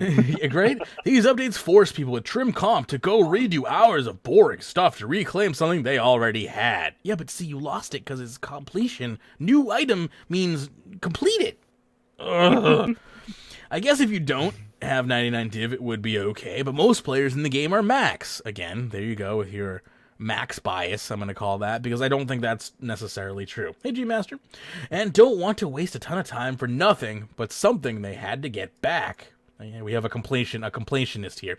This is a horrible way to start a new year, and this is the worst update since Kashi's Trouble, which, spelled as if, as in the type that casts spells, caused a bunch of people who just got to 99 div to spend 15 more hours doing it. The only thing I can even see from this update is a bunch of people making GP off leaked information and what? And that seems to happen all the time anyways. What the hell is he talking about? If anything, this ruined the price of my energy. What do you mean? What leaked information? Updates like this is why I spend more time playing on my iPhone 7 than playing Runescape. Good. Stick on your stupid iPhone 7 and stop playing and stop posting. Once I'm 99 in a skill, and then half the skill pet, I don't want to spend many hours doing it again. I don't care about 200 million XP, and I'm sure there's a lot of players just like me. I have no idea why they take this crap trim requirement, but refuse to make tons of other stuff that seems more logical to be for trim non-required. Not a sentence, but I'll give it to them. These people just pisses me off about the sort of the completion community. I've already got my cape. Why should I have to do it again? Well, because new stuff comes into the game, and if you want to keep it, you got to do it. Yeah, if you'd be complaining if you didn't get new stuff into the game. Mm-hmm. And as soon as they do, you whinge because they take your cape off because you've got to do it again. It's just... As Chargebeam says, the update brought along an amazing amount of lore, a gorgeous new area, and a few more hours of content. I mean, there are... If you prestige it multiple times, this update actually crosses into other skills and produces things for you. Produces divination items for free, basically. You know, that's great. I get free Signs of the Porter, free life and death symbols from just doing my farming runs now. So, I mean, that's a huge perk, in my opinion. I don't have to pay for that crap anymore. But anyway. So yeah, I agree with Charge Beam, and I think that, and then I am slightly biased here, being someone going for 120 Divination, just a heads up. 39 million XP to go. Option 1, by the way. I'll be resuming back to option 2 after double XP. I just want to point out on this one as well. Mod Shawnee did answer this. One of the other posters has put, Vasith said, the kick in the teeth is going to be when they release the Divination outfit the way they did the Golem Shark outfits, where we have to, you guessed it, more Divination. Well, there is a Divination outfit already. It's called the Elder Divination. The Elder Divination, which is a very nice one. But anyway, can't wait for that to be available via the game. Good. That's right. Mod Shawnee says, so use this as an opportunity to convert your memories into energy and make some GP profit while you do it. I wouldn't exactly consider players lucky that they can do multiples at the same time. There's always going to be content added to the comp cape. So yeah, if you really hate Divination that much and you want your comp cape back, then do this requirement while converting energies and making money while you do it. Win-win. Right? Right? Exactly. It's a skill. Even if you have 200 mil in it, you're still going to make money out of it. That's what I don't understand. I mean, once you're at 200 mil, I understand like the XP waste thing. I get that, but you're still making money off it. At least it's not a skill that That's right. You're spending money in. Like they could have added this to like construction and made us all spend exactly millions of gold. I mean, you all build the actual memorial. Yeah, right. You all are affecting my divination energy prices. So I mean, I'm not thrilled about what's happening here, but you know, I understand that market fluctuations happen, and I think the overall update is great for the game, despite what it's doing to my profits. I overall support the update. I absolutely love this update, and as I said, the lore and. When reading it, just if you read the thing with Orlo and about Guthix and talking about everything has its time and things return and such like this, it's given me maybe it's false hope, but it's given me that little bit of hope that maybe Guthix will return in the future. That's a possibility. Like, why can't we collect all this energy and feed it back into his corpse? Yeah, I mean, he's a god after all. We've seen Saren being split into multiple shards, strewn throughout the world. Why? Guthix has all these divination springs now strewn throughout the world, leaking his energy. Why? I mean, I know it's it's his memories, right, or his energy. I'm not fully up on my lore here. Well, I think it's his. It's basically the juice of Guthix. Guthix juice, yes. But the thing is, at the end of Sliskay's endgame, where we took the staff of Armadil and stabbed Sliskay, that could tie in that's released.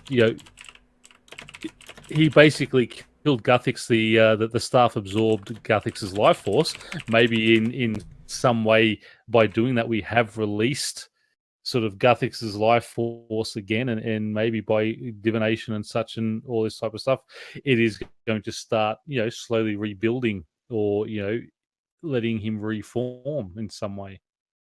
Yeah, that would be awesome. I mean, I would love, even if he went like Zordon style, where like he never was like a physical entity again, but he's just like this looming, just like conscious energy being at this point. Like he's ascended, if you will. Like he's still he's gone from Gandalf the Grey to Gandalf the White, basically, is what I'm trying to say here. I'm just pulling a Lord of the Rings.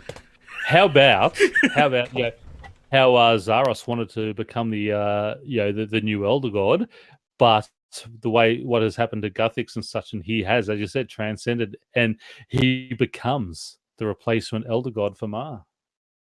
That would be crazy. I would love to see I honestly think that if they brought Guthix back, it would be the most jump the shark moment that RuneScape has ever done. But on the flip side, I also kind of want him back. But like, what would they do with the Ascension Dungeon? Because the Ascension Dungeon was pretty much made because the people who were now confused about what God to follow after Guthix's death. Yeah, that's you got me there. I guess they all have a party and become followers of Guthix again. Or maybe there's turmoil where like this isn't the same Guthix we knew. Like we, how do we know this is still pure Guthix? How maybe the World Guardian tampered with him, like because you had the option to tamper with all the other ones.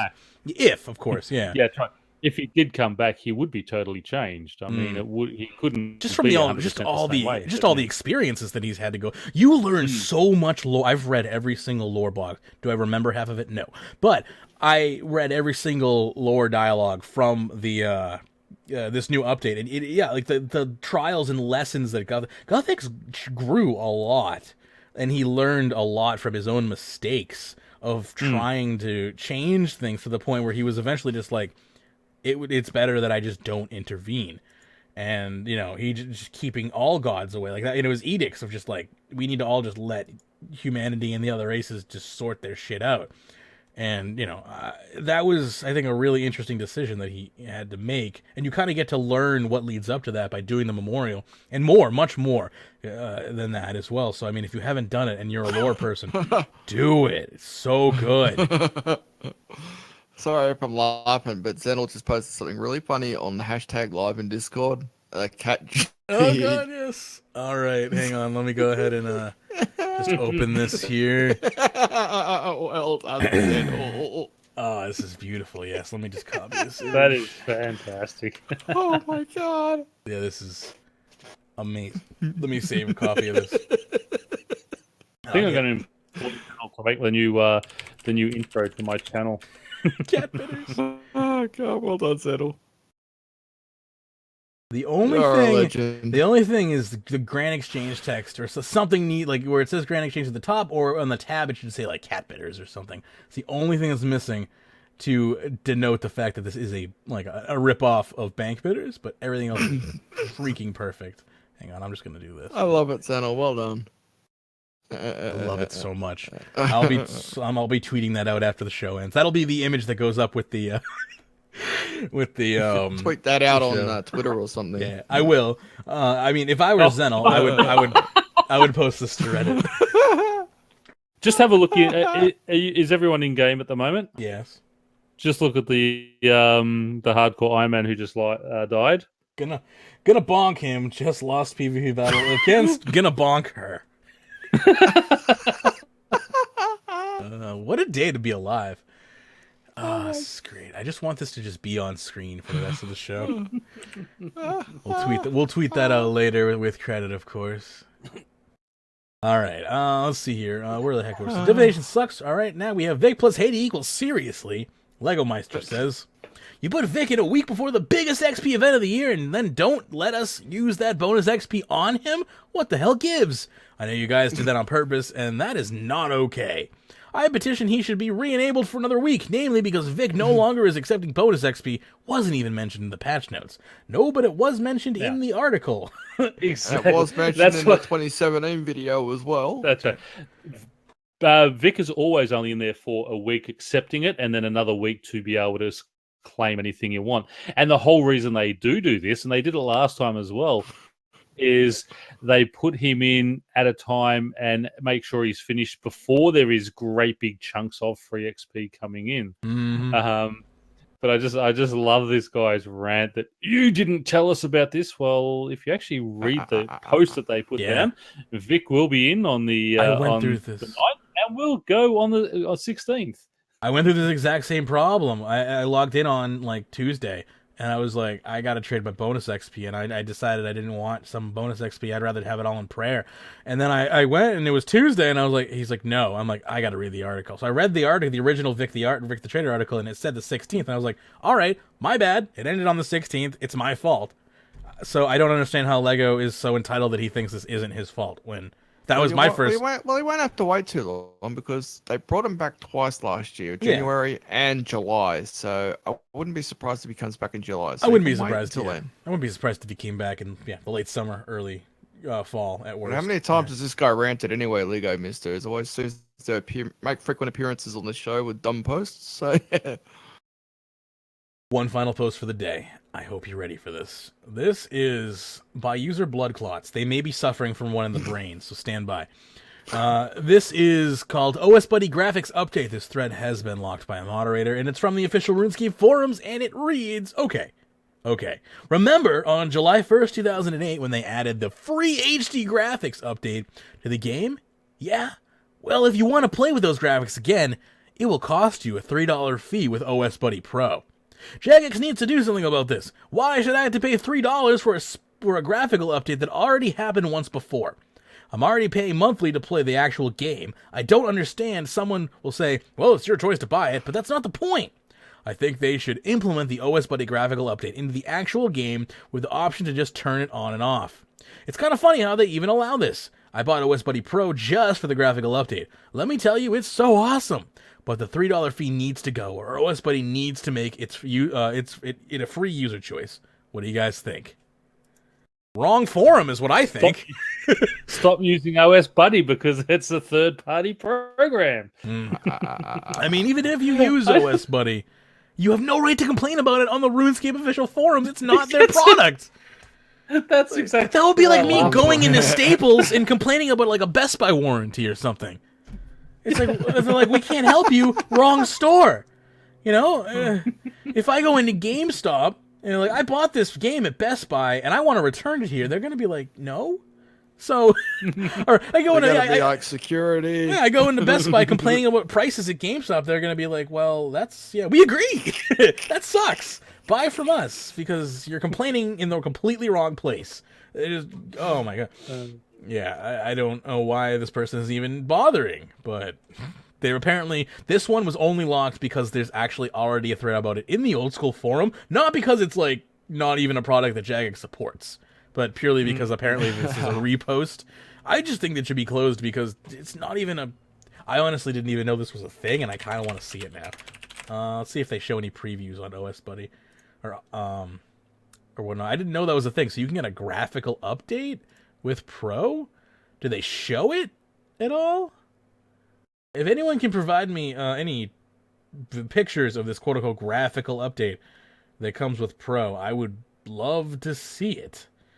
I'd be curious to know if they've just copied the... Like, does that sound like they've stolen assets at that point? Exactly, and that's what I was saying. I just love for anyone who has Pro suddenly to get banned because they're using illegal or intellectual property that belongs to Jagex that a third party is. I can understand. I can understand injecting code as an overlay. Like I know that's put like in old school. That's apparently acceptable, but to be replacing all the all the assets with third party assets, like that's just a straight total conversion of the game. And if I was Jagex, I'd be slightly concerned about that. So, is this even a real thing, or is this person truly, as their name describes, and possibly have a blood clot in their brain? But yeah, that's all I have to say about that. Is this person's a moron? But I'm looking at the pro features here. OpenGL graphics. Is that what they're talking about? The OpenGL graphics, perhaps? I think that might be what they mean by that. And if that's the case, OpenGL versus DirectX, if it's just like you're using a different engine, all right, I'll take that back slightly because there's nothing wrong with using a different rendering engine. That's open, especially when OpenGL is, as it says, open. It's an open source program. But I need more information. I'm kind of curious about this now. Is OS Buddy being shady? But he's saying they've always been shady. He's saying it's a HD graphics upgrade. Yeah. So I know, and that's what I'm saying. Like, this is not like if he thinks, and we keep in mind the level of human being we're possibly interacting with here. Well, his idea of what HD graphics may be very different because RuneScape in 2010 did release an actual HD graphics update, right? And it was much more impressive than what I'm viewing on the website. So I honestly don't know. OS Buddy 3.0 was released recently. I'll have to look on YouTube and check in on that. I am mildly curious. But to pay $3 a month for better graphics, why don't you just pay the same amount of money per month and play the game that has better graphics? Problem solved. You already have access to it. Play the real RuneScape. If graphics are truly an issue to you, why are you playing old school RuneScape or even RuneScape in the first place if graphics are that high of a priority to you? Anyway, that's all I really have to say today. We're pretty much wrapping up here. Any final thoughts anyone wants to bring up before we wrap it up? We didn't have a Pyrns patch notes, I noticed this week. Was that unintentional or intentional? Did we just forget it? Probably because it was too big. We generally do it on a Wednesday night. So I know we just haven't done it. Generally, it's in my show notes. Yeah. So if if we want to, I can just tack it on to the end, or we can just save it for the Sunday show, and elite people will have to suffer through. No, I'm just kidding. No, I like having it on the main show, so that's an unfortunate. I might try and work on my spin on the mining and spitting 5th video. Do it. We'll play it on Sunday show. I'd love that to become a regular. So let's see. That's pretty much going to do it for this episode then. Of course, you can find us on social media. We have a Facebook page for you, facebook.com/rsweekly. Got a Twitter page for you as well, @rsweekly. And a Discord, discord.runeweek.com is the short link to get an invite to our Discord channel. All those are, decent ways to get in contact. Discord probably being the quickest and fastest and best, but if you want to know when we go live and, what's going on, those are our social media contacts. And if you could, please rate us and review us in iTunes or whatever podcast aggregator you use to obtain the show. If you watch the show on YouTube, live or otherwise, please like the video. Leave a comment if you are watching it after the fact. Love having an interaction with the audience there, so leave your comments. As we talk through the show, feel free to leave feedback, and I'll do my best to respond.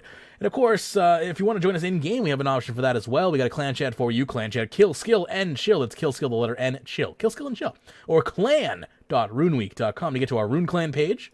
Check that out there. It's cool stuff. We got lots of looking forward to those avatar upgrades. It's gonna make clan goings on much more interesting in 2017. That will be, yes, very good, that one. And of course, you can help us out. We have a Patreon page for you, patreon.com/RuneScape. You can go there. There are tons of shows going back over a year, ranging from the $3 mark to the $15 mark. So all sorts of shows. No matter what amount you pledge, if it's $3 or more, you're going to get access to hours and hours and hours of backlog. The higher your pledge, the more content you're going to get. So check that out at patreon.com/RuneScape. Support us, help the show keep going. Of course, we have overall goals. We're pretty close to doing 3 streams a week now, so check that out. That's when we hit a certain mile on Patreon, so you can check that all out at patreon.com/RuneScape. Got a one-time donation for you as well with PayPal, paypal.me/RSW if you want to send us a one-time tip. Really do appreciate those as well. We got a shop for you as well, shop.runeweek.com. You can go there, get past seasons of the show, and as well, you can use your Mage Bucks there.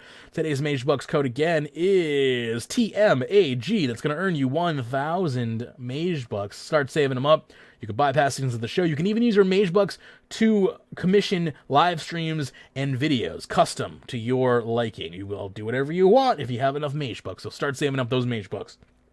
And then you can turn them in at shop.runeweek.com. We got upgrades for you as well, upgrades.runeweek.com. We are upgrading the studio for 2017. We want to do some chroma key green screen streaming. We need the technology. We're about 1/3 there. We have the soundproof paneling. We have the green screen itself. We have something else. What else do we got over on that chair over there? I can't see all the stuff we've gotten. From here, we still need a webcam. We need more RAM to handle that. We're only at 16. We really should be at about 32 to do stuff like that. What else? So those are a hard drive. Those are the 3 main things we still need now are, high quality webcams, hard drives, and a little bit of RAM. So those are probably the top most important things. You can check them out at upgrades.runeweek.com. Everything on that list is something we need to upgrade the studio. So we really do appreciate your help. And if you do decide to help us, leave an Amazon. It's an Amazon wish list. So leave an Amazon note. We love to have your comments. We'll read them on the show. Put you on the special thanks list. Really do appreciate it. We want to do big things in 2017. And I'm a poor bastard, so help me out. Anyway, big special thanks to those who are helping us out, including Molly RX, Swagatorx, Alex W, Danny H, Kevin H, Odin, Old Gunner, Hamster King, Sudwood, Godly Fury. Holiday thank yous to people who have done the upgrade so far, include Colton, Plague Dog, and Death Star. Thank you so much for your ongoing support and helping us create the new studio. So we will be back on Sunday or Monday, depending on how things work out. But we'll have an Elite show soon for you as well. So if you want to subscribe to that, the next Elite show will be at the $5 mark. So we've already had 2 Elite shows this month at the $3 mark. So there's 2 already there for you. If you're not subscribed, we're going to have a $5 one coming this weekend for you. So check that out as well. And it's, so check that out. And we'll be back, of course, next week. And if next launches on Monday, which is it going to launch on Monday? No, it's going to launch on the Monday after next Monday, isn't it? So we'll be doing a live stream that Monday, and I'll probably be super angry about dying constantly. It will be fun. Anyway, I think that's going to do it. Any final comments? Are we good to go here? Pern? No, that's it. I don't know if I've brought it up on the previous show that I was on, but for those who were disappointed that the garden disappeared in north of Felidor there, check out my video there. They have actually moved it to an uncharted isle, and you can get there. So I did have that video up. Yeah, go check it out and see how Great to way get to there. I'm gonna have to check that out. Yep. We incorrectly stated that it was removed from the game. Mr. Ling did leave a comment to correct us, and Pyrnassius has a fantastic video showing it off. So, again, thank you to Mr. Ling for correcting. He's always pretty good about correcting us in the comments when we're wrong about things, so thank you to all of our watchdogs when we get things wrong. I do appreciate that. Even if I don't comment, I generally will leave a like. If I don't comment on a video, but I will often leave a like just to let people know that I have read it and acknowledged it, and thank you for your feedback. Anyway, that's going to do it for this episode of RuneScape Weekly, I think. And, of course, we'll be back for your Elite content and back next week to do it all over again. So that's going to do it for now. As always, happy scaping.